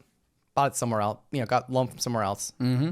Like you couldn't even give me 5 minutes to talk to me just to get, just educate me a little bit, whatever. And it's like, well, okay. So that's my favorite part. My favorite part and I think you only know this part when you become a little bit more successful than you were, right? So my favorite part about it is that like when you're starting out and people aren't listening to you or they don't want anything to do with you because you're small and you're this, you're that, you're whatever, and then you actually do generate somewhat of a success. My favorite part isn't when I first met you. My favorite part's the second time I meet you because now you're trying to get a piece. I love that. And they're trying to get it back. They're trying to get it back. Like, now oh, they're your I best always bud. believed in you. Yeah. Oh, yeah. I love that. Loan? Like, we couldn't do it because of COVID Yeah. at the time, but now we could do Bullshit. Get out of Yeah. here. Get out of here. Yeah. It's Like, all yeah. that. It's like, Yeah. oh yeah, I knew him when. You I know, knew it's him like, when. Yeah. all Oh, of a yeah. sudden. Yeah. All of a sudden you All of knew a me sudden. when, right? Yeah. Yeah. They- But there's a reason why all my bank loans aren't with you, buddy. Because if you knew me then I would have been with you, right? Right, So yeah, exactly. love that. Yeah, like, I love no- that. And that's like, I'm still with the same bank we started the company with. Nice. Still with the same bank. Good. I do the same loans with the same people, the same, like, Good. everything. Yeah. Never went off of because they've always treated me fairly. They believed in me from the start. Loyalty. We That's it. talked about this Yeah. before, right? Yep. And it's great because everybody's trying to get a piece now. Yeah. Oh man. Oh yeah. Yeah. Oh, yeah. It's like, oh, you didn't believe me. You didn't believe me. You What thought about you it? thought I was just wasting your time. Well, guess what? Yeah. Guess what? Guess what? Yeah. Hi. Yeah. Yep. I love it. Yeah. That's my favorite part of it. Yeah. Honestly, because when you do generate just a smidge, even if it's a smidge of success, it's like, wow, the kid actually, kid Yeah. actually did it. Hey, man. Yeah, it's funny because like people, I always say all the time, like nobody wants to support you until it's cool to support You. God, oh my God. dude. That you couldn't have said that any better than what you just Yeah. said right there. That is so true. That's so true. That has happened to me, I'll say countless times over in the last 5 years. I mean, to the point that there's people I'm not even friends with anymore. Not because like I was expecting them to like be a rah-rah cheerleader. I don't care. Right. Right. And that's not why, but it's like you made fun of me when I was doing that, and maybe still a little bit now. It's like you made fun of me, and I'm like, no, like I'm like serious about this. And they're like, yeah, okay. I'm like, no, like, and they're like, well, what are you doing? You're wasting your time. That's a It's cool like, hobby. Oh, yeah, like, oh, that's stupid. That's silly. Like, right. Oh, Yep. what's silly now about it? Yeah. What's so silly now? And that goes back, I think, Right? on the celebrities too, though. Same thing with like my buddy that was pitching. You know how many people they probably like, oh, gee, there he Yeah. goes throwing the baseball again. Here he goes. You know what I mean? Yeah. And then Taylor Swift. How many people when she was probably young, like, oh yeah, okay, yeah, here Yeah. comes this little girl who's gonna sing. And Right. Justin Bieber. Oh yeah, here comes a kid singing on the side of the road, and man, he meets Usher. Bam. Yeah. But they have to go through the same shit. Yeah. It's just in a different scale. Right. And it often, and I feel like I hope people don't think I'm like shitting on them when I say this, but like, unfortunately, more times than not, those types of people are always usually the ones closest to you. Do you know that? I mean, I don't know if that's happened to you. No, that is valid. Like you know, is valid. sometimes some of your closest friends and or family, Yeah. are usually the ones that are, I'll say, like the naysayers and or don't support you and or and maybe and probably still don't even after you've achieved the success. Like they'll still like knock your thing because now I think they probably just double down. It's like, oh shit, he's actually doing it, and then whatever. But it's literally the entire side of my father's side. it's like family. all total strangers. Like for me, like I've for me, like Yep. like I have people all over the country, all over the world that like message me. People like all the time like message me, just like say, hey, thanks for sharing that. Like, and I'm like reading the message. I'm like, I have no clue who that person is. Like, no, I get an Instagram DM from somebody, and they're like, hey, thanks for doing that. Like, thanks, I listened to that episode, and I'm like, shit, like, whoa. And it's like, this is That's somebody awesome. that doesn't know a thing about me. Right. And they like made it a point to go out of their way to try to get a hold of me to tell me thank you. Like, like freaking thank you message right here randomly. Yeah. Shout out to Sachiko, by the way, artist. Yeah, that's incredible. Yeah, like again now we she was a guest on the show previously, but it's been like a year and a half. Yeah. Haven't talked to her in a long time. She just randomly went out of her way to send me this gift. Right. Her art in a really nice coaster. That's by the way. incredible. I love But that. like I literally just happened to open this recently, and it's still sitting here, and it's like it's people like that. Like her and I didn't know each other at all prior to meeting through the whole podcast thing, and it's like again somebody that that she doesn't give a shit to, like it's she doesn't know me like and just decide to support me and but again somebody like that or again anyone now she's local but even just other people like people that don't know you tend to be like your biggest supporters, and I found that like time and time again, which blows my mind. It's crazy because like they're bigger supporters, and just like you're saying, some of your bestest friends that you think they're your brothers or your actual family. Yeah. Yeah. Like 100%. I again like saying like I have people like Yep. it's like even something like supporting somebody like listen, if any of my friends, and feel free to call me out on it. If I haven't supported you, like call me out because I want to know if I fucked up, but like, listen, like if somebody that I really like, I consider a friend or we're family, and they start something, and if I can contribute to their business by being a customer, I'll certainly 100% try to. Now, maybe it won't apply in every instance, but like, I'll try to support you in any way that I can. It's like, why, but again, like I've also came to realize, I think for the longest time I was bitter, like about some of these people and a lot of these people that like I thought should be supporting me. And they weren't like, the same way. Like I was bitter. I'm not as bitter now, maybe still a little bit. I'll say like chip on my shoulder. Yeah. But I've kind of gotten over it in a sense that like, I realize now after seeing everything that I've seen, all the things I've been through in the last couple of years, like, you can't realize how small it is. Yeah, and it's like, you know what? You know what I mean? But it doesn't matter. But it doesn't. But at the same time, it's like, it's back there though. Because like, as I feel like you and I are the same person in many aspects. Yeah. It's like, like I would support the shit out of you. Yeah, 100%. Like I would support the shit out of you. Yeah. Same. Just because. And we have. Yeah. Since we met. Started with nothing. Right. Exactly. Right. Yes. Yeah, and that's it. And we didn't grow up together. No. Nope. You know what I mean? Yep. Right. Like at all. We didn't know each other. We didn't meet until few years ago or several years ago. Yeah. Yeah. We didn't know each other our whole lives. Nothing but support throughout the entire thing. Never did business together. Nothing. Never. It was just nope. Yeah. Yeah. I was like, hey, you're cool. Hey, you're cool. Cool. Yeah. Yeah. That's it. Yeah. Let's go take some pictures. Right. You know what I mean? Yeah. It's like, that's the honest to God truth. It's crazy that you said that because I was actually just at one of my buddy's lake houses about a couple weeks ago. And we were all sitting down, and it was the three of us. And all three of us have businesses, and we're trying to be better in life and make money and trying to change the world, I guess, right? Like every business at a time, right? Is what we're doing this for, right? And these kids care. I mean, they're good kids, right? I mean, like that, like we're good people. We're not assholes. I mean, we're good people. And these guys have started from the bottom and worked their way up to try to create something and learn something. They've went through the same adversity that we have, right? And all of that stuff. And it was crazy because like we literally just said that a couple weeks ago. We were sitting by his bar area having a couple beers. He just bought his lake house, which congratulations to him, buddy. I can't be more proud of you. And we were all staring at each other and we're like, it's crazy because like we're sitting here talking businesses about like the different accolades and all this other kind of different stuff that you did and who built whose company and it's like not one of us are looking at each other like, you son of a bitch, you made more money than me, or you did a better deal than me, or ripping on making fun of anybody. Like we're all sitting there saying like, dude, that's it. Now how are you going to take it to the next step? Right. And how are you going to take it? How are you going to 10 times it? Right. How can we help each other? Yeah. Yep. How can we help each other? How can we get into something different? We don't want to see each other friends. Like we are hyping each other up. Like, dude, this is awesome. I'm not going in here going like, son of a bitch bought a lake house. Yeah. Fuck him. I don't have a lake house. Like, yeah. What? Yeah. When he was buying his lake house, he gave me a shout. Said, listen, man, like, you're into the real estate thing. What should I look for? And we helped each other out a couple different things. Same thing with my other buddy. We've been friends since we were 0. I mean, like, we've watched each other grow.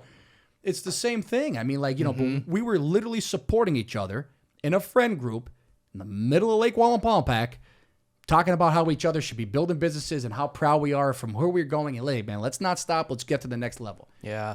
And we were talking about that and then talking about how other people wouldn't do this shit. Yeah. And I think that's what the problem with this friggin' world is. It is. How can you not support your best friends or support your whatever? I mean, that's, crazy to me. It is crazy. It's crazy. Crazy to me. It doesn't take that much effort. And again, you don't have to do it monetarily. It doesn't even have to be through money. No, right. Money's like honestly, like it's like the last of it. Yeah. Like, that comes when you're doing what you got to be doing, right? Like that's the last of it. And then some people But there's a million ways to show support. Like, a million ways. Yeah. Just like, hey, man, congratulations on buying that 2 unit. Yeah.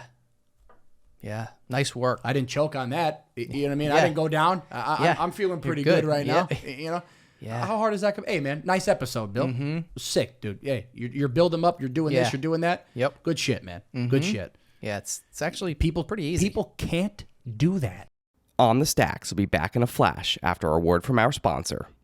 This episode is brought to you by Elevation Wellness, NEPA's premier wellness center located on Mundy Street in Wilkes-Barre. From pro athletes to busy parents, Elevation Wellness is leading the conversation when it comes to bettering your health through integrative medicine. Founded by NEPA native Louis Helmecke, Elevation Wellness offers physician-formulated and guided treatments that are administered by registered nurses. To learn more about how you can experience the benefits of IV vitamin therapy, multivitamin booster shots, non-invasive aesthetics, or peptide, NAD, red light, and compression therapy, visit elevation-wellness.com or follow them on Instagram at Elevation Wellness NEPA. All On the Stacks listeners will receive 10% off their first purchase with code STACKS at checkout.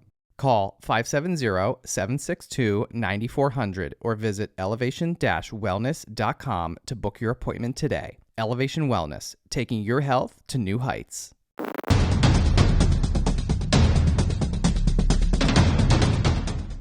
A lot of times when people are in car accidents, kind of forget what we should do. First and foremost, call 911. Then, get out of your car before moving it and take pictures. It's so important to capture what the cars look like immediately following the accident. Finally, call your insurance carrier and make a claim. To learn more, visit Anzalone Law offices online at anzalonelaw.com. This episode is brought to you by Loop Internet. Are you tired of buffering, lagging, and slow internet speeds? Look no further. Introducing Loop Internet, Northeastern Pennsylvania's fastest and most reliable internet service provider. With Loop Internet, you can stream, game, and work from home seamlessly. Say goodbye to interruptions and hello to lightning-fast connections. Loop Internet offers both residential and business fiber. Fast-track the future with their 10-gigabyte fiber and join the Loop Internet family today. Visit Loop Internet online at loopinternet.com or call 1-888-808-5667. Again, that's 1-888-808-5667. Or visit them online at loopinternet.com. Loop Internet, where speed meets reliability. And now we're back on the stacks. People can't do that. Yeah. That blows my mind. Same. I'm passionate about that Dude, shit, man. I get fired up just thinking about it. I think we both get really fired up. That really blows fired my up. mind. Like, how Yeah. can you, like... Chaps my ass. It does. It does. is one of my favorites. You know what? It really chaps my ass. You always got to start you gotta start the statement off. You know what really chaps my ass? Yeah. Yeah. But it's the truth, though. It And then, is. like, but you see that so much more now. I think Yeah. you do. I mean, you see that Yeah. so much more now. Yeah. And there's like, I mean, listen, business is tough. I mean, you this shit ain't cut out for everybody, and that's exactly why it's not. I mean, that's why nobody in the that's why everybody in the world doesn't have a business. Really. Yeah.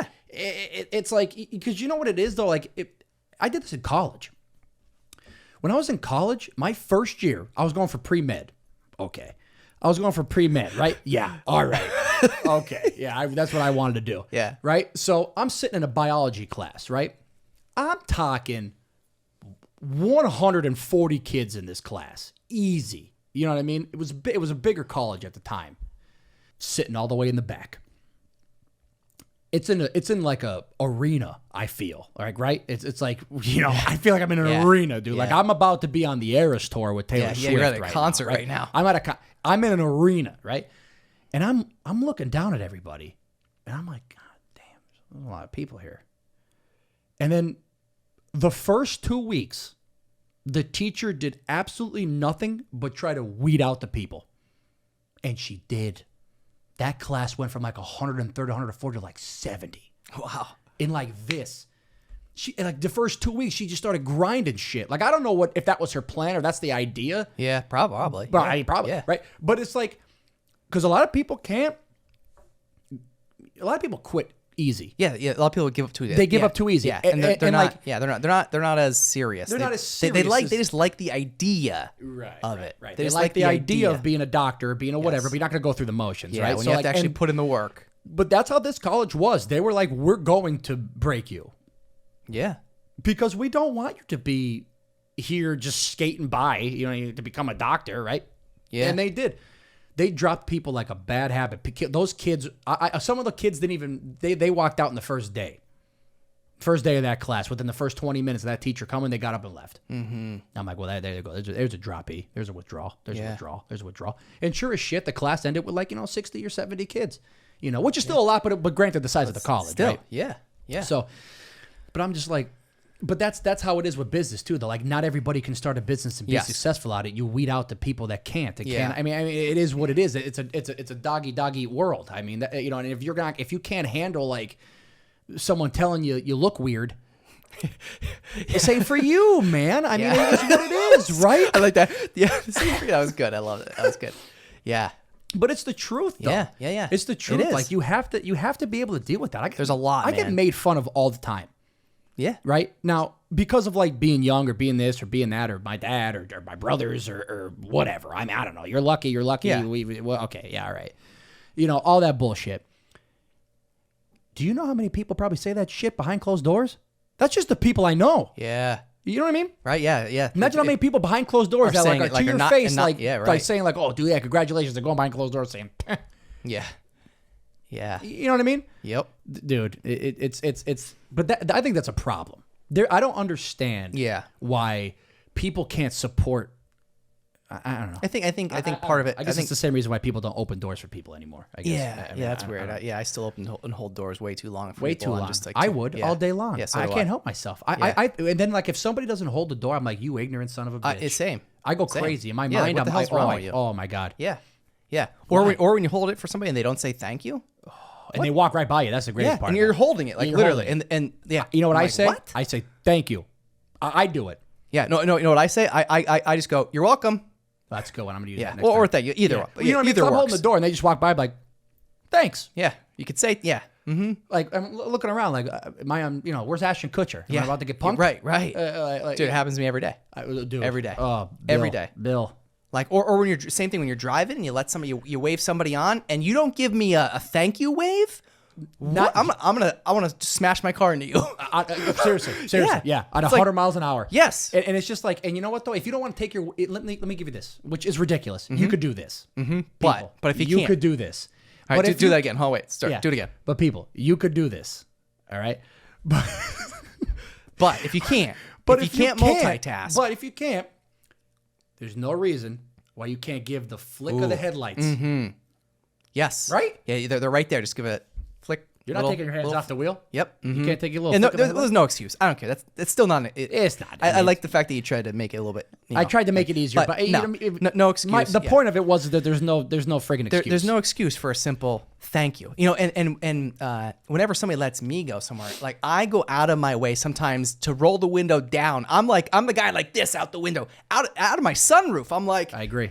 They probably think I'm nuts because I'm honking because horns. I'm making. I want to make sure that they know that I said thank you because I hate the people that don't say thank you. So I like. Yeah, I agree. I'm like 10x. Yeah, I'm honking horns and shit. Yeah, I'm doing all three. I'm honking a horn, giving them the lights, and giving them the wave. All of it. Whatever I could do. Anything. I'll say thank you out the window. Yeah, thank you. Yeah. Right. But if they don't say thank you back, like when they let you go, then forget about it. In that car, dead it's to just me. destruction. You're actually dead to me. Yeah, you really, seriously. I actually wish I could take that time back. I wouldn't let you go. Yeah. If I knew that about you, yeah, bro, I'm that petty. Like you're like you're dead out. to me. Yeah, get out of here. Goodbye. See ya. It's over. That goes right back to the loyalty thing. It's over. Is. See, we're built different though. We are. And that's Yeah, I've heard that saying before. A buddy of mine told me that is the same guy who played in the major leagues. He used to say all the time, "I'm wired different." Yeah, I say too. And I think that's also why I can relate. I feel like I can relate to just about anybody. However, the instance that I feel like sometimes I can't relate, or where I'm different than people, and where this is where like you and I are the same, or like you were just saying, is that like I say it all the time too. I think as I've been doing the things that I've done throughout my life, everybody's always like, "How do you do it?" And I'm like, I don't know. I just do it. And they're like, well, how do you do it all? I'm like, I don't know. I'm like, honestly, half the time I don't know, but I just do it. But the answer is like, I'm just built different. I just do I just do it. Wired different. And it doesn't matter what it is. I agree. Just figure it the hell out. Absolutely. I just figure it out. Yeah. All the time. I don't like people that go into too much shit with plans. Yeah. Like, just do it. Just figure it the hell out. You'll make some mistakes, but who cares? Yeah. That's the point. That is the point. That's the point. That is the point. You know, and I want to say one other thing too, and I forget what it was that you were saying. Oh, it was the class. It was something about the class. So you were saying about the class. I have a lot of stories about these, so we'll get onto this topic. So the class, how you were saying like they were like almost like trying to weed you out. Yeah. Like there's this, I don't know what the term for this, but like I know it's a thing like in the military, basically like boot camp, type thing. Where when you go, join the military, like they basically break you. Okay. And and then build you back up. Right. Right. That's what they do. That's the They point, basically right. push you to the brink of no return. Right. To make sure that you're obviously the strongest, That you are exactly Right, right. yeah. 100%. Yep, And sometimes I even think like that's even the case. I know it's not, and this is no disrespect to military because I'm a huge supporter by any means. all right. But like I want to just make a parallel, like in business, like in just going after a dream, a goal, but whatever it is. It's like almost like the same thing. I think sometimes until like you go through some crazy shit in your life, like personally or professionally, like something almost like I feel like sometimes, not all times, but the people that become extremely successful oftentimes were shit on and broken. Like they came from something like whether it was a childhood thing, whether you were a little kid or a teen or even even a young adult, whatever. But maybe there was something in your life that completely destroyed you and like literally broke you to the point that like you were like completely broken and you had to just like literally like start over and build yourself back up to be the person that you are in the present.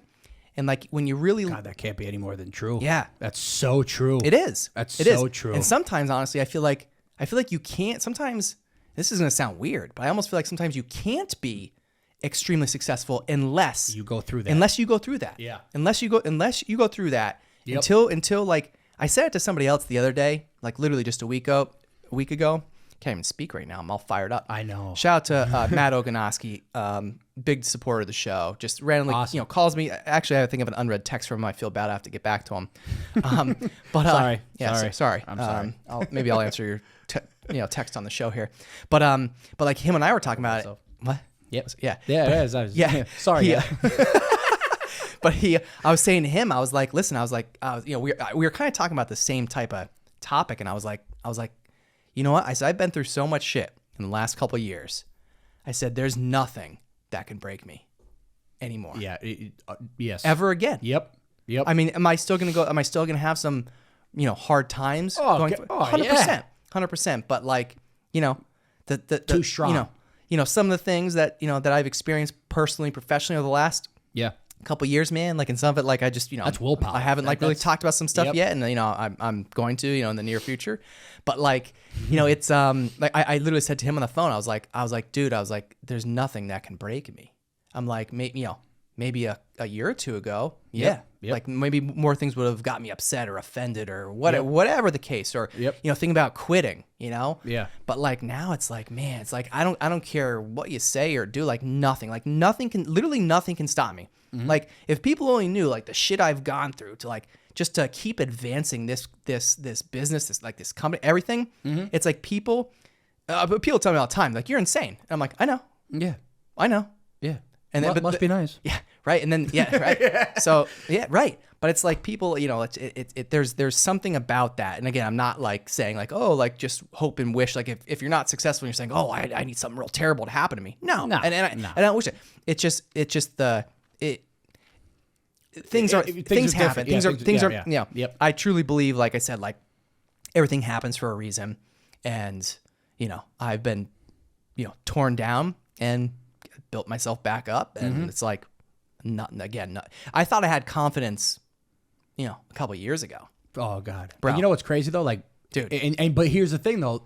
Let's talk in 3 or 4 more years. Oh, Guarantee Oh you my it's even God. more now. Oh my God. Even more then. Yeah. I mean, really. yeah. 'Cause that's just like what- now that I realize, like I said, like now, like I feel like I've gotten to that point where it's like it doesn't matter. Nah. Like I'm not that I ever thought about like stopping or quitting. I mean, have we all thought about it? Yeah. Yeah, It's like, yeah, oh my God, yeah. like, oh, Is this really for me? Is this like, like shit, like what's even gonna come of this? Like, is this even worth? Like, you Yeah, question yourself yeah. probably all the time. I'm sure all entrepreneurs do. Always. Like, is this even worth it? Like, Still what do. the hell am I doing? Yeah, I still You know, have it's all- times I'm it's- like, Jesus. yeah, it's like, oh man, what am I doing? But it's like, again, the things that happen, it's like, man, it's like it just doesn't matter. It's like Nah. throw whatever you want at me. I Always. I don't care. Yeah, I'll dodge it every time. I don't I'll care. dodge it every time. Yeah, I tell everybody, it's like, I think we were saying it earlier too. I feel like this is like almost like deja vu, but I said I'll just say yes and figure it out later. Yeah. I always say Always. yes. Same. Always. Same.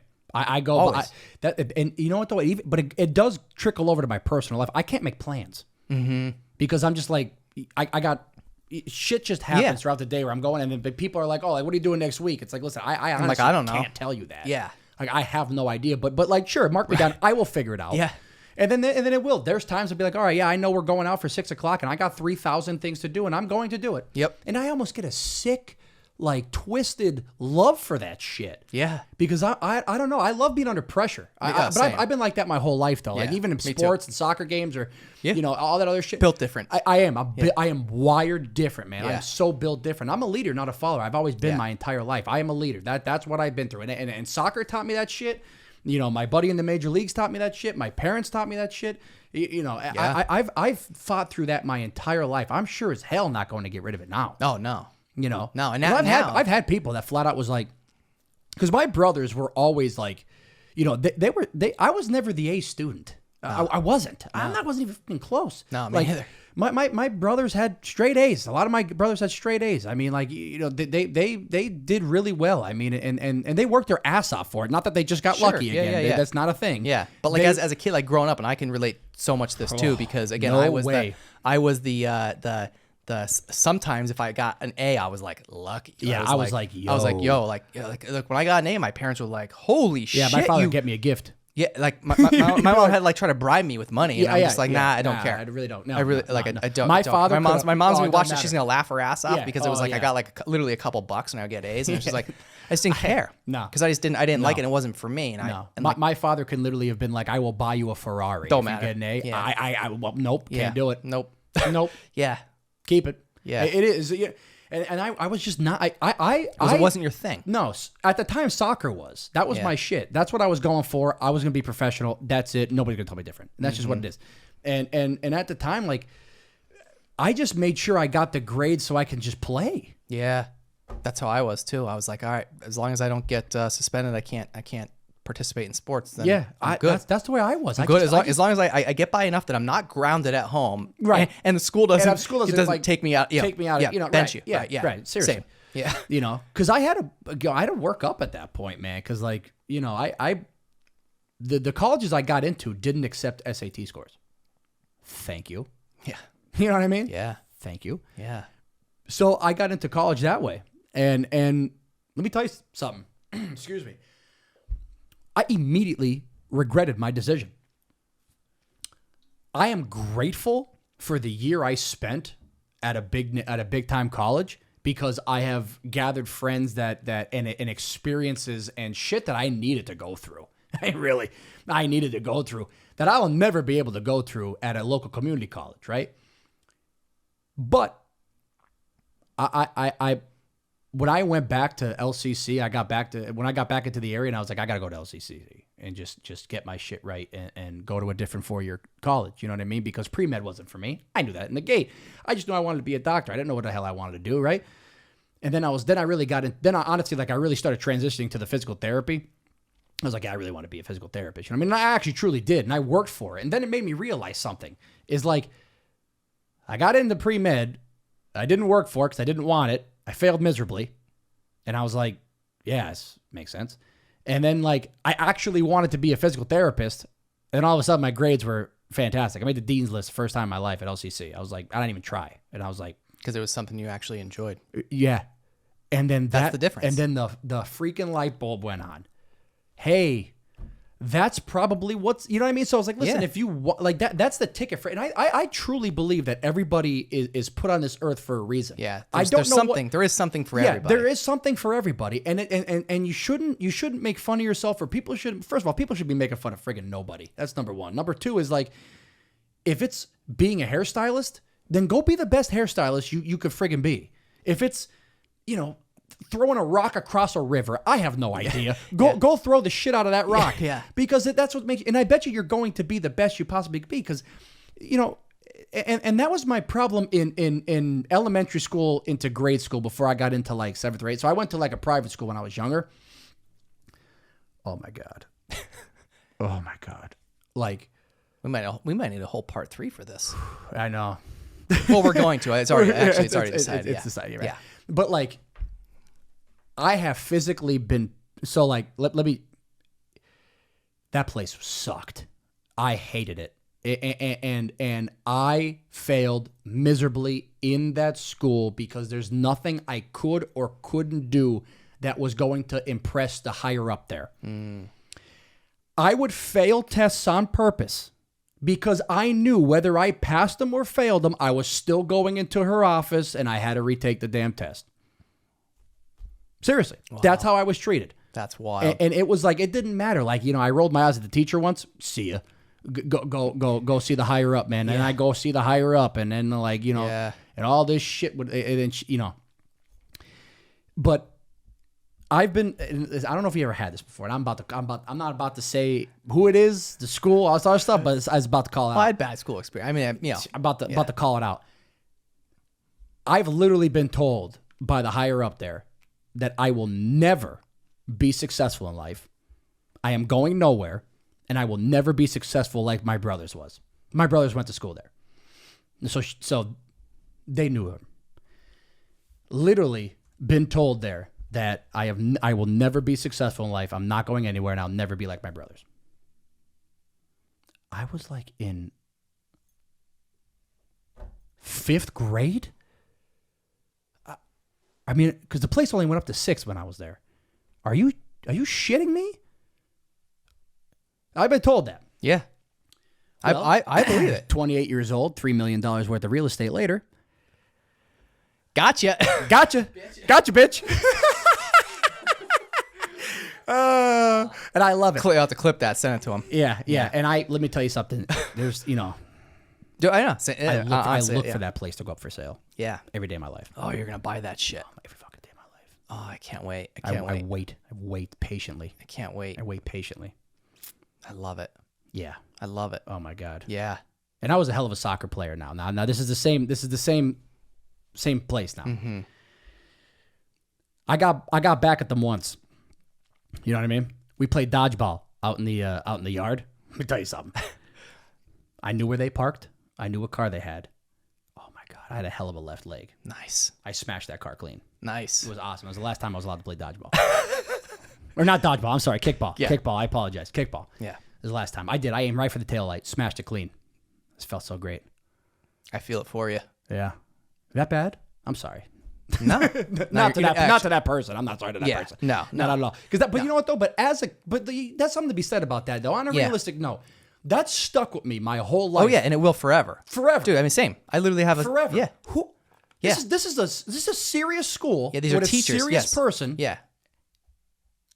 Yeah. It's a problem.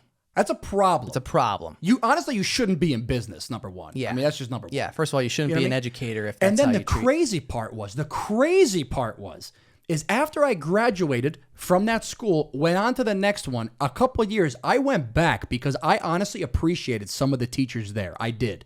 And I went back because they had open houses and stuff. I'd go back and I'd say hello to them. And then that person pulled me aside and said, listen, if I brought you back, what would you say to our kids here? Maybe they would be able to understand somebody a little bit older. Maybe we can have you back and you can chit chat with the guys a little bit. I told her flat out, I said, you don't want me to talk about this place in front of those kids. And I sat there in silence until she said, good to see you. And I turned around, I went in my car, and I left. Nice. Because I would have tore that place up. Yeah. Oh, God. Yeah. But I mean, it's just going back to the whole thing is like, yeah, there's no reason to treat people like that. But that's like, but at the same time, it's also a weird thing because again, I had a very similar experience growing up as a kid too. Literally, I was told you'll never be successful. You'll never go. Like when somebody was like, people say that. Teachers. These are teachers. Like teachers. Yep. Oh, I know. Teachers, and they're like, one other thing was like, oh, you'll never go to college, and it's like, okay, right? I ended up going to college, doing very well, by the way. Exactly. But like some of those teachers, like when they found out that they're like, wait, what? You're when I was like, yeah, I got it. I'm going to college, and they're like, wait, what do you mean? Like almost questioning me, like, oh, I thought you were just gonna like do nothing. Right. I'm like, okay, well, whatever, right? But the funny thing is, I had a situation where, so again, this is like a year and a half or so ago, like when I originally got, when I got that Times Leader, the partnership with the Times Leader, and my face literally every Thursday for the last year and a half was in that paper. was on the front page of the paper at the very top. You can't miss it. Above the fold, by the way. So it's like, it's in there on a rack. Anyone can see it. Yep. My face is there. Yeah, exactly. Very nice. Yeah, thank you. One of those teachers that, again, I don't even know what grade I was in. It was, I don't know, like 8th grade or something. I don't know, something. I was young, and one of, because there was more than one, this one who was very not nice to me. Yeah, right. Basically, told me I would never be successful, you'd never go anywhere, and blah blah blah. Yeah, thanks. I posted this on social media, like literally at the time that happens. Like I literally took a picture of the rack, not her in it, but I took a picture of the rack. Yep. But and I posted it on Facebook, like I think like that day or the next day, because I was just like, it was like this hilarious moment. And I remember I was at Wegmans and they have, the rack of all the newspapers, and I didn't know it was her. I hadn't seen her in forever, right? She's in front of me and she's the only person at the rack. And I was just being polite, not doing like one of those, like I could have just been like, Do the excuse reach me. around? And Yeah, I mean, and just, but I didn't. I was just like, I didn't even know who, obviously no clue who it was. Not that if I knew it would have made a difference, but didn't even know it was her. But all of a sudden, she's standing there. I could, she was in front of me, felt like an eternity at the, but it really wasn't. It was probably only like 10 seconds. And she's rifling through a couple papers and, picks up Times Leader, looking right at it. She's looking right at me. She's looking, I'm behind her. Yeah. She's looking right at me. I think she ends up like putting it down and not getting it, probably because my face was on. No, I don't know. That's probably what but she's looking right at it, and then she turns around, and now we're like this close to each other. Hadn't seen each other in so long, and she just we just looked at each other, and I'm just like, hey, and just nodded. Look familiar? Yep. I just nodded and walked away. And smiled. Yeah. I smiled. And it's like, yep. I love those little moments. And like she had nothing. She had nothing to say. Nothing. Now, granted, like just because I'm on the newspaper doesn't mean I'm successful, whatever. But like but it's I just, know what you're saying. But it's the point. It's like it's a holy thing. shit! Like it's like this kid that is now doing this thing. It's like I think it would have been the other. I think her and other people thought that when they would have saw or read about me in the newspaper, it would have been something bad. Something bad. Yeah, not something that's good. And not, which is that's ridiculous. Yeah. You know what I mean? Yeah. Because I listen, I love teachers. Shout out to all the teachers out there. 100%. Like you are literally, I think. Yeah, I can never do that. I can never do that job. Never credit. Never. Credit to all teachers out there for real. Like, and I do feel bad, and I do have to apologize for acting like a total, me dick. too. I was a dick. But, me too. But that doesn't warrant doesn't you justify, doesn't justify telling you a child. Yeah. You're a failure. Basically you're a failure. You're a piece of shit. You're not going anywhere. Yes. Like, come on now. Like shout out to all teachers. Literally, I think the backbone of this country. You guys. And there needs to be like I feel like there's not as many good ones nowadays. That's the problem. It's like that's it. I mean, that's not a teacher. I'm sorry. Oh no. I'm sorry. That is not a teacher. I've seen teachers that deserve to be a teacher that should be getting paid. Doctors and lawyers rates. Yeah, more. Yeah. And then there's teachers that should be stripped of their friggin' licenses. Like that, you don't treat a kid like like they should go to jail. For real. I mean, like, what's wrong with you? Because listen, like that literally, like ruined my life. Yeah, like as a kid, like I had to I went through some shit going through that. And thankfully, like you turned out okay, right? But here's the thing. Yep. Think of how many kids like you and I that didn't make it out of that. Think of that for a second. Seriously. Think about all. Not though a lot of people are built different like we are. Right. And you're absolutely and correct. Guess what? How many kids did she do that to, or he do that to, that is not going to make it out of that? Right. That's the real problem. Take a moment to think about you or anyone else. Think about how many people when you grew up with that probably experienced that same thing. And now look at where they're at right now. You'd be right. And if they're in shit and shambles and whatever, it's like, you know what? Maybe that's what it was. Maybe that's what it was. And some people probably can't recover from that. Yeah. Some people And I think that's in business too, though. Oh, it is. That's in business too. That's Same. business owners to employees to that's like corporate shit. Yeah. If you just like I said, going back to the whole being like finding like if you're like torn down like to the point that you're rock bottom broken. Yeah. It's kind of similar. But if you're able to somehow find a way. And I don't have the one right answer. There's a million different things that help, right. But if you're able to somehow make it through all those things and make it out and still be able to do whatever it is that you're trying to go after, like again, you're gonna succeed like 10x. 10x. That's it. 10x. Yes. 10x. You'll achieve whatever you can if you can somehow make it through that type of stuff. It's just like I said, like nothing's gonna bother you anymore. Business is all about like creating a company and running a company or forget, you know what, forget that. Chasing a dream is all about literally, if you think you're going to achieve your dream without being in an uncomfortable situation, you are dead wrong. Chasing your dreams is all about uncomfortable situations. It's all about putting yourself in spots and to be uncomfortable. You're going to have to do things that you don't want to do, or maybe maybe your thing isn't talking to people. I don't know. But there's no, like, you don't create a company, you don't do something and everything goes your way. No, in fact, it's the exact opposite. It's the exact opposite. And Exactly. if you could just fight and push through that shit and not listen to this hate or listen to this other stuff without taking it and spinning it into a positive and using it for fuel, you're not going to make it. Yeah. You're not going to make it. Mm-hmm. You know what I mean? Because if you're going to let those people, so that girl looks at me and says, "You're not going anywhere in life," and I'm like, "Yeah, you know what? You're right," and I'm a bum now. Yeah. Most people just do that. Most people just say, would "Oh, lay you're that- right." Yeah, no, I people couldn't do. wait. I couldn't wait to come up with something else. I couldn't wait to go figure out what my purpose in life was, and I still am figuring that shit out. And I'm still gonna go forward with that stuff because, you know, honest to God, you know what's crazy is I want to do all this so I can look back one day at all my haters and say, "Told you." Yeah. Told you. And for me too, it's like also to be able to inspire. And I want to inspire. The kid or even adult, like even, you know. That may be listening to this too, though. Yeah. Because we might have listeners out there that went through the same thing we just went through. And are thinking like, oh man, I'm my done. teacher did this and I'm done. No, man. Yeah. No. Yeah. Take it from us. This literally happened to us. Now's not the time to crawl over and die like this shit. Yeah. It's not. Pick yourself back up. Get yourself reacquainted and do all go work. The harder you work, the luckier you're going to get. And that's just what it's going to come down to. Yeah. You know how many people told me I wasn't going to be a doctor, told me I wasn't going to be a physical therapist. You know, I have my physical therapy degree.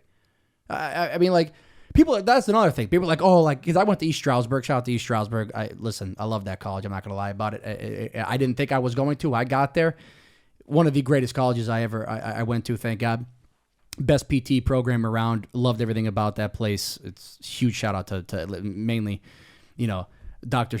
Davis and Dr. Mumford was just those two doctors right there did more for me than I think they ever realized they did for me. I got to go visit them soon. Honestly, they're awesome. But, like, you know, you got to be able to fight with yourself, I think, more than other people. And that's what it was like even going through college. Like, I fought myself. Yeah. I fought myself with fuel on other people doing what they're doing. But, like, I fought myself. Yeah. Up here. Because if I didn't get through that shit and I didn't fight myself, like, I would have never made it to the next step, right? No. And then a lot of people were like, oh, like, yeah, you know, you're doing MDK now, or you're doing real estate now, or you're doing the fireman stuff, or you're doing whatever. Like, just drop out of college. I wanted to. My father didn't let me. I'll be honest with you, and I'm so glad he didn't, though, because once I found East Stroudsburg, it was you know, perfect. Game changer. It was a game changer for me. You know what I mean? But it shows you what the right teachers, the right place, and atmosphere will do for you. Right. You know what I mean? But it's like, yeah, like I have my physical therapy degree. Like I just never worked once in a physical therapist's office because I was creating the company through college, and by the time I got out, we just focused on the company and we grew it, and I never did it, and like, you know, it's even when I was doing my rotations in PT, which I loved a lot of people in the staff that I was at, great people. But there was people in there that, like, there was one person in there that she was a DPT, and she was just like, oh my God, she looked down on everybody. Just looked down on everybody. And I'm like, boy, you're going to find them everywhere. You're going to find these people everywhere, no matter where you go. But then, like, it honestly was the first time that I was in a company atmosphere that wasn't my own. You know what I'm saying? It was because I never worked for my father. I never worked for anybody. I never worked for anybody. Yeah. Really? If you think about that, I mean, holy shit. Yeah. I never worked for anybody. I've only worked for myself. You know what I mean? But in my clinicals, I've worked for that company, right? When we were in college. Right. Like, it validated the reason why there's just no shot I could work for somebody else. Oh yeah. You know what I mean? Because I can't believe the disrespect people treat you with. You know what I mean? It's just like I don't know how some of these coworkers do it out there. I don't know either. Or how some of these companies, like, I feel bad for some of these people. Like, some of these people are really good people. Yeah. They're good people. They're great workers, and they're getting shit on by either an owner or by an employee or a coworker. It's just like, what is your problem? Like, you went to college, you're a DPT now, congratulations, do your job. Why are you taking it out on the kid that maybe an assistant, maybe he's an assistant to the physical therapist, or he's a BS, an MS, a DP, whatever. Why are you looking down on him? Maybe he didn't have the grades to be a DPT. Maybe he didn't want to be a DPT. Maybe this is what he wanted to do. Yeah. Why are you a DPT, talking shit on this guy? But it goes to show you that it's not just in business. It's not just in schools. It's not just in. It's literally anywhere. Anything. You know what I mean? Literally anything. Yeah. And you got to work through that shit. Yeah. Got to work. Use it as fuel. Got to use it as fuel. Yeah, you have to. I can go on about this for 7 more hours. Me too. Think people are still listening? I hope so, because it got good. Yeah. Did it get better? Did it get better? People? Right? Did it get better? Comment below, maybe. Yeah. Comment better if it got better. Yeah. Right. I would think it. I mean, I think it did. I thought this was an incredible time. Yeah. This was. I'm having a blast. Yeah. Same, man. I mean, I think this is like one of those things that like we talked about reality. Yeah. Like, it wasn't a cover up. Like, we didn't focus on companies, and that's great. Yeah. Because like we talked about the real shit. The real shit on how to get to the company. Yeah. How to do the thing. Yeah. And I think that's what's important. Like, I could sit here and talk about my company all day long. What's the size of it, how we did it, what we did this, but it's all about the behind the scenes and how you got there in the first place. I think that's what people need to hear. Yeah, that's what really matters. It really matters. Mm-hmm. And that was good. That was awesome. Yeah. You know what I mean? Yeah. Hell yeah. Yeah, man. Like I said, I get so fired up about this stuff too, and I feel like we can do a whole we could just start a whole show separately of just our rants about this stuff. We really could. Because it does it. I feel like it's might have something there. It's endless, and like I said, whenever I talk about it, I get fired up about it because, like I said, I think about all the people that probably didn't make it. Yeah, like I do. And I feel those people. Yeah, but I wish I could. I want to do something. Yeah. About that. Well, I think this is it. I think you're doing it right now. You just don't realize it. Yeah, that's good. Yeah. Yeah. And maybe something that you could do. And even though you said like you would never go back to the school and talk, and maybe it doesn't have to be that school. Maybe it could be somewhere else. But like, for example, but maybe you could go speak at a school, anywhere. Just like, listen, I literally just did it today. Oh, no kidding. Just today. Because I've had offers to like go talk to kids. Yep. But like, so I just never, what I mean? Like literally today. I mean, it was virtual, so it wasn't an in-person thing. The only reason it wasn't in person is because it's a virtual school. Like the school, it's like one of those like virtual like I know. Yeah, forgive me, Mike. I forget the name of the school, but it's an online, like it's a national thing.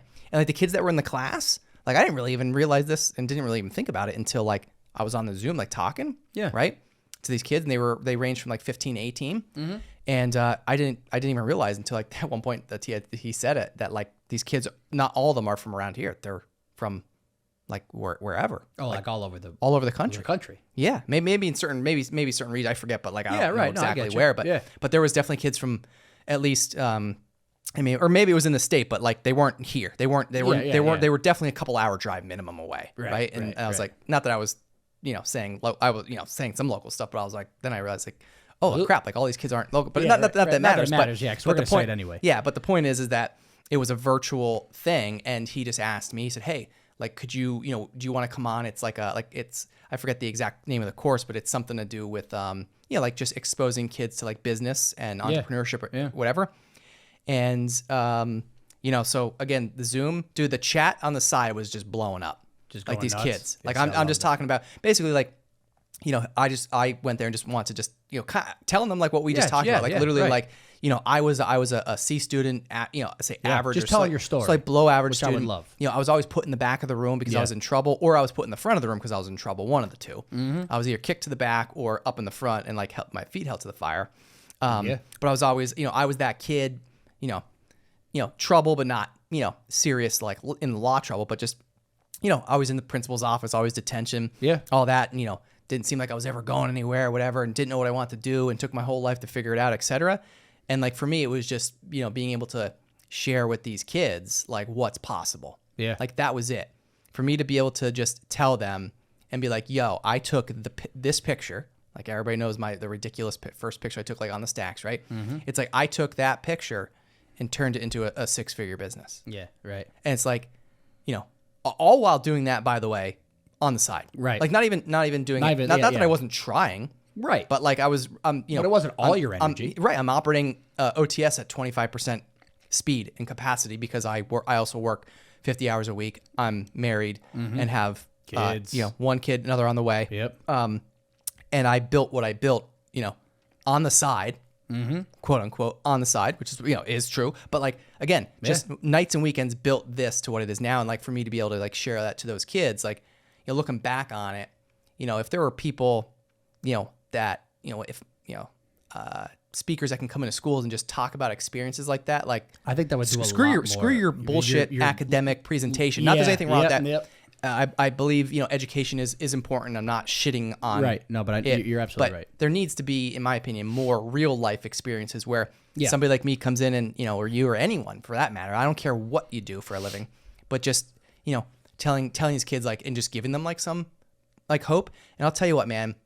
Some reality. Dude, like the chat in the Zoom. Yeah. There was 100 questions. I don't know how many kids were in the class, but dude, there was like, you know, right when I saw some questions started popping up, I was like, you know what? I'm like, screw this little presentation that I was kind of sort of giving. I'm like, I'm just gonna start answering these questions because like these kids were like, Yeah, it's awesome. Dude, I didn't think they would be engaged at all. This one kid, and I forget his name, but as soon as I saw it, I was like, you know what? I said Zach or whatever his name was. I'm like, you know, Zach. I'm like, I see he typed in a question. I read his question out loud, and That's awesome. His camera, by the way, was off. Okay. Yeah. You know, he was just a little black square. Yeah. As soon as I said, oh, this Zach, whatever has a question. As soon as I read his question, the kid came on, turned his camera on, Yeah, and was smiling. fully engaged. Yeah, see, that's awesome. He asked a question. He might not have been the first person to ask a question. Right. But to be honest, I wasn't even paying attention really to the chat. I was just trying to talk and, you know, not get all fumbled up here like our podcast that's been all over the place. Kidding. Yeah, But but you know, I'm just talking, right? And thinking I'm just going through like, you know, just kind of sharing this. But then I started seeing out of the corner of my eye some of these questions, and I'm like, yo, these kids like actually like are interested. Like I'm thinking like, oh man, it's virtual. It's very hard to like engage and get a real like feel for it, because most of them didn't have their cameras on. Right. You know, they're all just like little rectangles with like a B or a yep. C, you know, whatever. Yep. As soon as I answered that, as soon as I said his name and started reading the question, he turned his camera on immediately, and he was just like doing this, Engaged. smiling, and then I answered his question, and then he typed back like they were all like muted, and maybe the teacher probably has them all like permanently muted, so they're not, no one's like screaming, somebody's screaming in the background or whatever while you're trying to talk. Right. Yeah. So, but after I answered it, like he's smiling, nodding, waving, and then he typed back like, "Hey, thanks for answering that." And here's another question. And then as soon as it happened, dude, I'm not even kidding. There was 100 questions. There were so many questions that more than half the time it ended up just me answering their questions. Yeah, but see, that's fantastic. And it was all just like real life stuff. Right.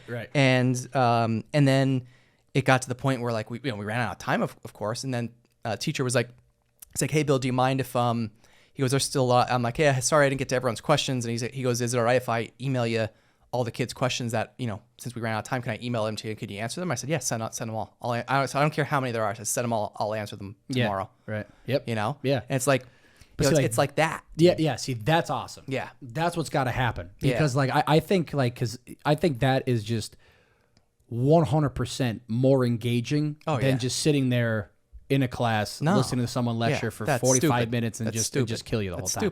Stupid. Terrible. But by you reading that question, that kid finally felt engaged. Yeah.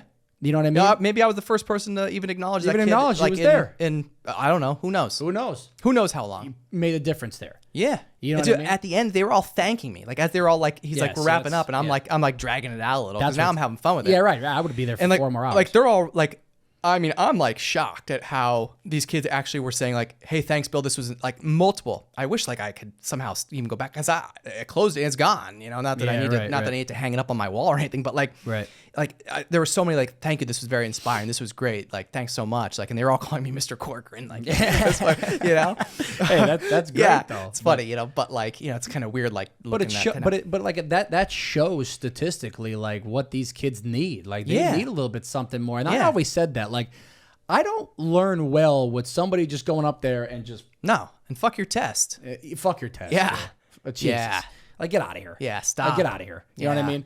Like, Yeah. because I'm visual spatial. I would fail all the fucking tests in the class, but when it came to labs, I was number one. Yeah, project. Give me a project. Give me a project. Give me a project. Give me like public speaking's my shit. And Yeah. Dr. Davis and all them knew that. They knew like when they were doing a presentation, which I loved about East Stroudsburg, they made you public speak. They Yeah. got you out of that shit. Yeah. You know what I mean? And I never cared. And they all knew when it came to my group, like they were like Mumford was like, Dr. Davis, Dr. Mumford were like, yeah, Jordan, we know you're talking. And they'd be going on like, because Yeah. they knew that. And like Yeah. if she needed something, like she knew I wasn't afraid to do shit. She loved it. When I raised my hand, she was like, here we go, baby. Yeah. We're off to the races here. Here comes Jordan. Like, you know what I mean? Because that's it, right? Yep.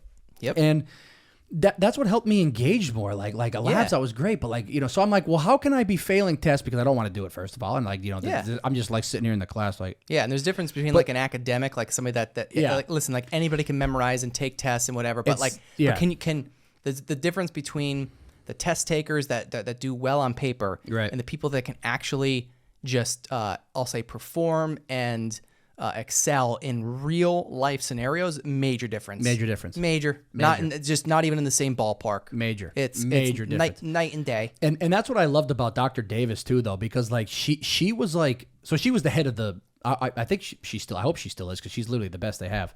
But like she was the head of the PT program. And Dr. Davis knew that she was built different.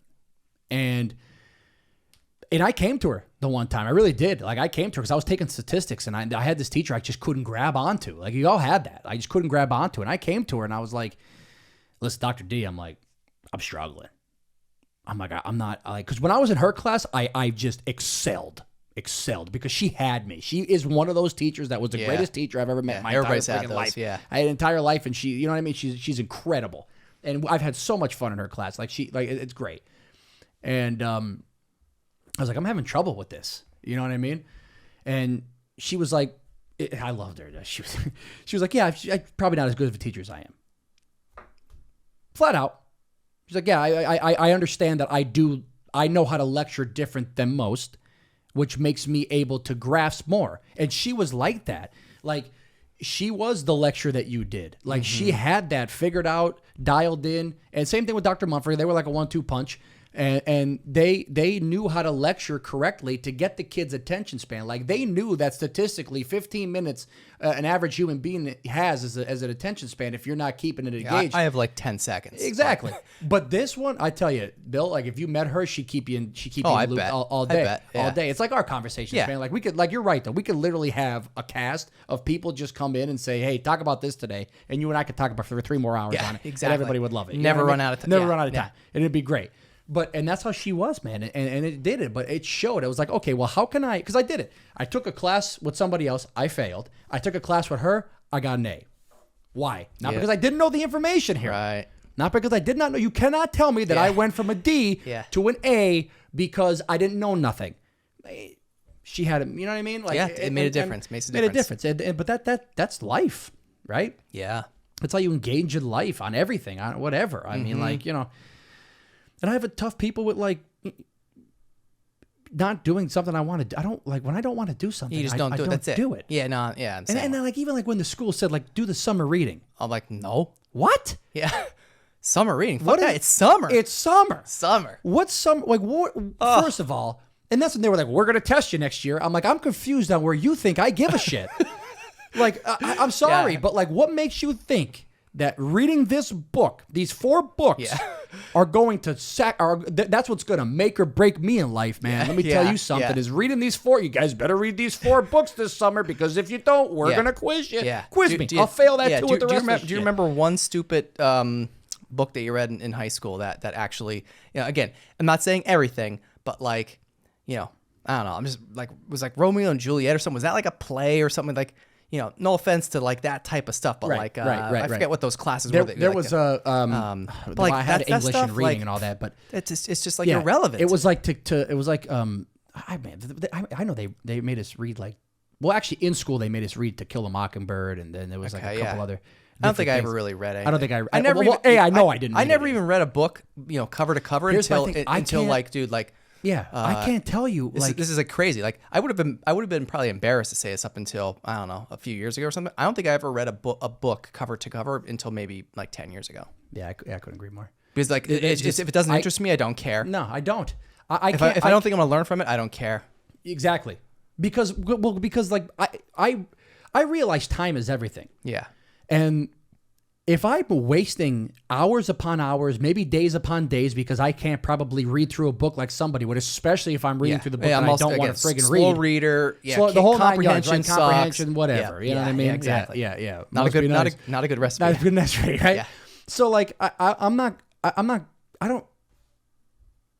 Why would I waste my time on that? Yeah, I know. I like that's funny. It's so funny because I had like that same mentality in my mom. If she made it through this whole thing, if she's like still watching, she's gonna laugh her ass off because like she's gonna be reliving all these things. Like same thing. My mother would. Oh my God, she'd yell at me. Yeah, every day. I just didn't care. Like I never brought a book home. She's like, you came home empty-handed. She's like, where are your books? I'm like, I don't know, in my locker. She's like, good place for them. I'm like, yep. But Billy, the honest to God truth is this, and Dr. Davis in Mumford is going to kill me by even saying this, Denise Stroudsburg, but even I graduated college and high school without picking up a book. Me too. I mean, like I kind of skimmed through some books in college. I didn't like people like they wanted you to buy all that. I didn't buy any of these fucking books.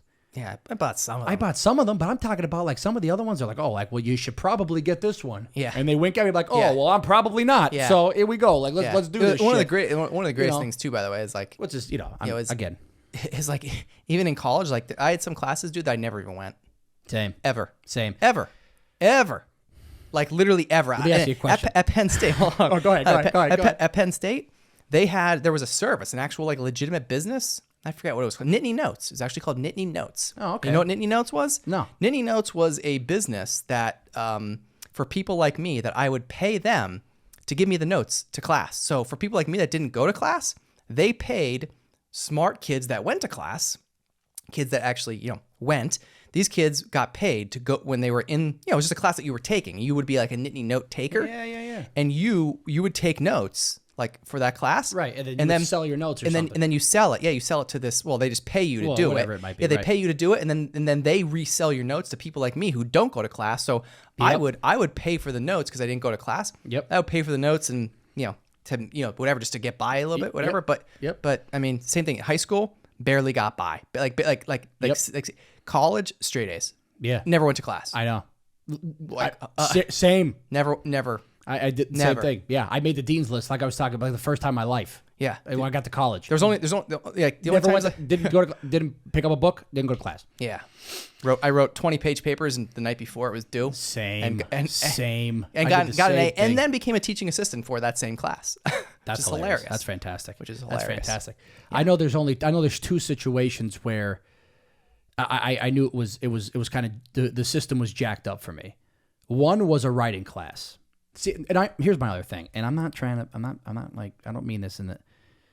Let me go to the writing class first, and then I'll jump on to, because that's my second part of the story is what I'm about to say. So the writing classes, I had a teacher in there, and you would have to write speeches on whatever the topic may be. You know what I mean? Athletics, write about it.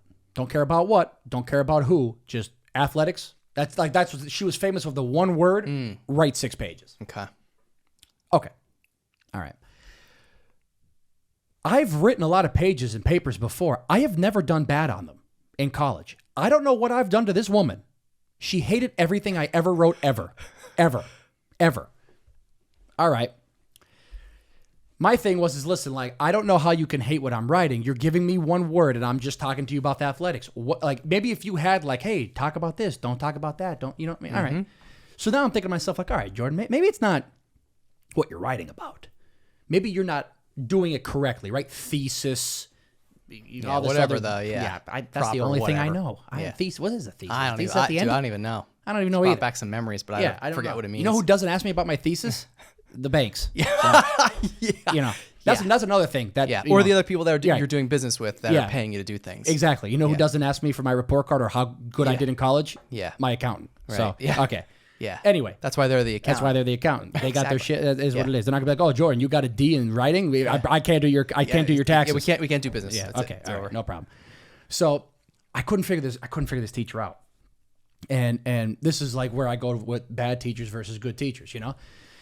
And I'm writing, and then I'm looking, and I'm realizing that I'm in a class majority of athletes. I'm like the only athlete that's not playing for this college right now. And like, I know, God forgive me, but I know I'm smarter than these kids right now because there was some shit going on. There's some favoritism. It goes on everywhere. It goes on everywhere. I don't care who you are, D1 Yes. especially, whatever. Yes. It's there's favoritism. Yeah. Of athleticism. Everywhere. It is what it is. Get it out of your head, people. If you don't think that these athletes are really not doing anything, they're scooting by. Yeah.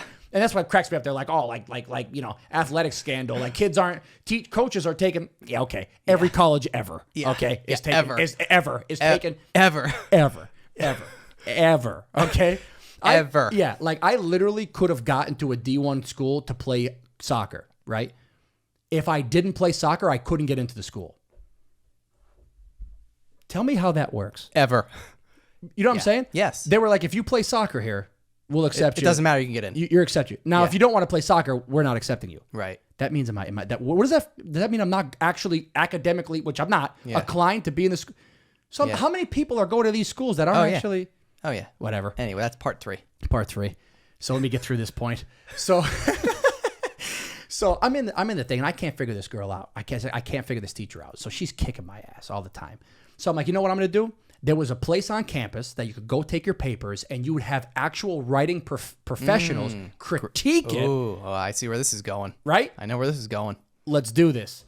So I go, pay for the services, boom, red ink all over the place. They rewrite my shit on the mistakes that I made. Yeah, to make it like I'm basically like help you out to get you a better grade. A better grade. Yep. Perfect. Handed it in. Should be an A. Failed. Failed. I had one more trick up my sleeve.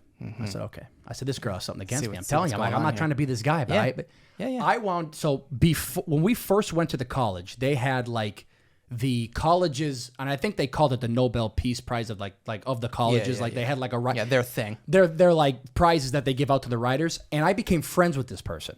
Okay. So listen, write my next speech. I want to hand it in. Let me guess. And she did. I had the college's prize-winning writer write my speech. Failed. I know she didn't read my shit. Yep. You know what I mean? Yep. I know this teacher didn't read this 100%. shit. I know my teacher didn't read this shit. So at that point forward, it is what it is. Call me what you want. Yeah. She didn't like me. It is what it is. And she failed. And she failed me no matter what. There was nothing I could have did in that class. You're right. And there's no way she read my shit. Nope. I had the prize-winning college no questions asked. accolade. No questions asked. No questions asked. Yeah. Incredible. Yep. Could write 14 books in 2 hours. Always an A. Here you go. Failed me. Yeah. Okay. All right. See you later. Yeah. Move Have a on. good one. Yeah. Move on. Ridiculous. Yeah. Ridiculous. You can't have. I mean, like that. Like Yeah. you Shit happens, man. But that's the problem with that's the problem of the school system. Yeah. That's the problem of it. Yeah. You know what I mean? And then like, you know, then I transferred to Dr. Davis's place and I'm excelling in every which way possible with everything that I do because she's a great teacher. You're listening to everything she says and you're kicking ass. It's crazy, man. But I sure as hell didn't get to where I'm at because I'm reading summer books. like Yeah. please. Right. Yeah. Like, right. Exactly. Ridiculous. You know, the summer books. Yeah. summer books. I don't even remember the names to any of them. My mother used to try to buy them in the audio because she thought maybe I'd listen to them. And, okay, all right. Yeah. Yeah. Actually, I am a fan of books now. Still, sometimes again, you know. Well, now. Yeah. Now I am. Now. Yeah. I'm talking when I was like, now? Yeah. Yeah, I'm totally different. I mean, like when I built want that, to do it. Yeah, and it's got interest in me, and, Right. and I feel like we're gonna end right after this. I'm gonna give two recommendations of 2 books. Yeah, honestly, like I feel like anyone would enjoy them. That's a little bit more business, but a lot life too. So I mean, just when I was these I listened to the audio version while I was putting together the new studio that we're smelling still right now, right? Yeah, well, I love it. So I got through like a book and a half, maybe I forget how far I am into the second book. First book, and before I don't say I don't want to say the name of it wrong. It's called Adversity for Sale by Jeezy. Young Jeezy? Well, it used to be Young. He used to go by Young really? Jeezy. Used to go by Young Jeezy. Now he's just Jeezy. Okay, he's like Right, he's no G. Yeah. So he's not young anymore. Yeah, he's not young anymore. So Adversity for Sale. by Jeezy. Phenomenal. It's about his whole life. Yeah. Okay. You know, the guy has been through an insane amount of things that you can't even. It's mind blowing. Put it that way. Yeah. Mind blowing. The guy was fully admits, and I don't know how it's even possible that he doesn't still get arrested, but maybe because it's been so long, I forget. But running millions of dollars in drugs, millions. Holy shit. Like, I mean, he when he was 14 or 15 years old, he was like $1 million. 15 years old. Like he was, again, he's I'm a Jeezy fan. I've always been for a long time. Yeah. And not every rapper, a lot of them talk about the stuff, but maybe not all of them are like the real deal. Jeezy, not that I didn't think he was the real deal, but after reading his book, right. He literally told all. Like, and dude, like this, like he put $3.5 million of his own money, drug money, of his own money into his own music career. Like he wasn't even making money in music for years. Holy for shit. years. And he literally, at some point, like in the book, he said like up until like that point of his life, he had put $3.5 million of his own money to promote himself in the music industry. But anyway, that's the crazy. guy's been through some insane shit. Every single person around him, either, a lot of them got killed, doing 30 plus, 40 plus years or life in prison for, drug trafficking, etc. Yep. I won't ruin the story, but obviously, he's, clearly out the game, but he talks about the whole journey, man. It's insane. Anyway, tons of phenomenal like business advice. Like, you wouldn't think like, oh, like he's a rapper, like, Yes, that's it doesn't even misconception. and it doesn't even matter. Yep. It doesn't even matter, whether you like his music or not. Anybody can relate to that book, and anybody can learn stuff, even just life stuff. I can't wait to read that. That one, and then the other one is a podcaster, Stephen Bartlett. Am I saying that right? Hold on. I'm like, I don't want to say it wrong too. I only know him as Steven because his Instagram name is literally just Steven. Yeah, I got you. Stephen Bartlett. He's I forget what country he's from, but he's Europe somewhere. He's got a little bit of an accent. At first, I'm like, oh, I hate hearing his voice because the accent, but it grew on me, and he's amazing. But his book the name of his show is called The Diary of a CEO, and that's also the name of his book and his show and his podcast. Okay, so. Phenomenal podcast. Listen to it. It's amazing. Yeah. And then same thing with the book. The book, like I said, I'm halfway a little bit more through, but those were two that I just literally, powered through like the last day and a half. Yeah.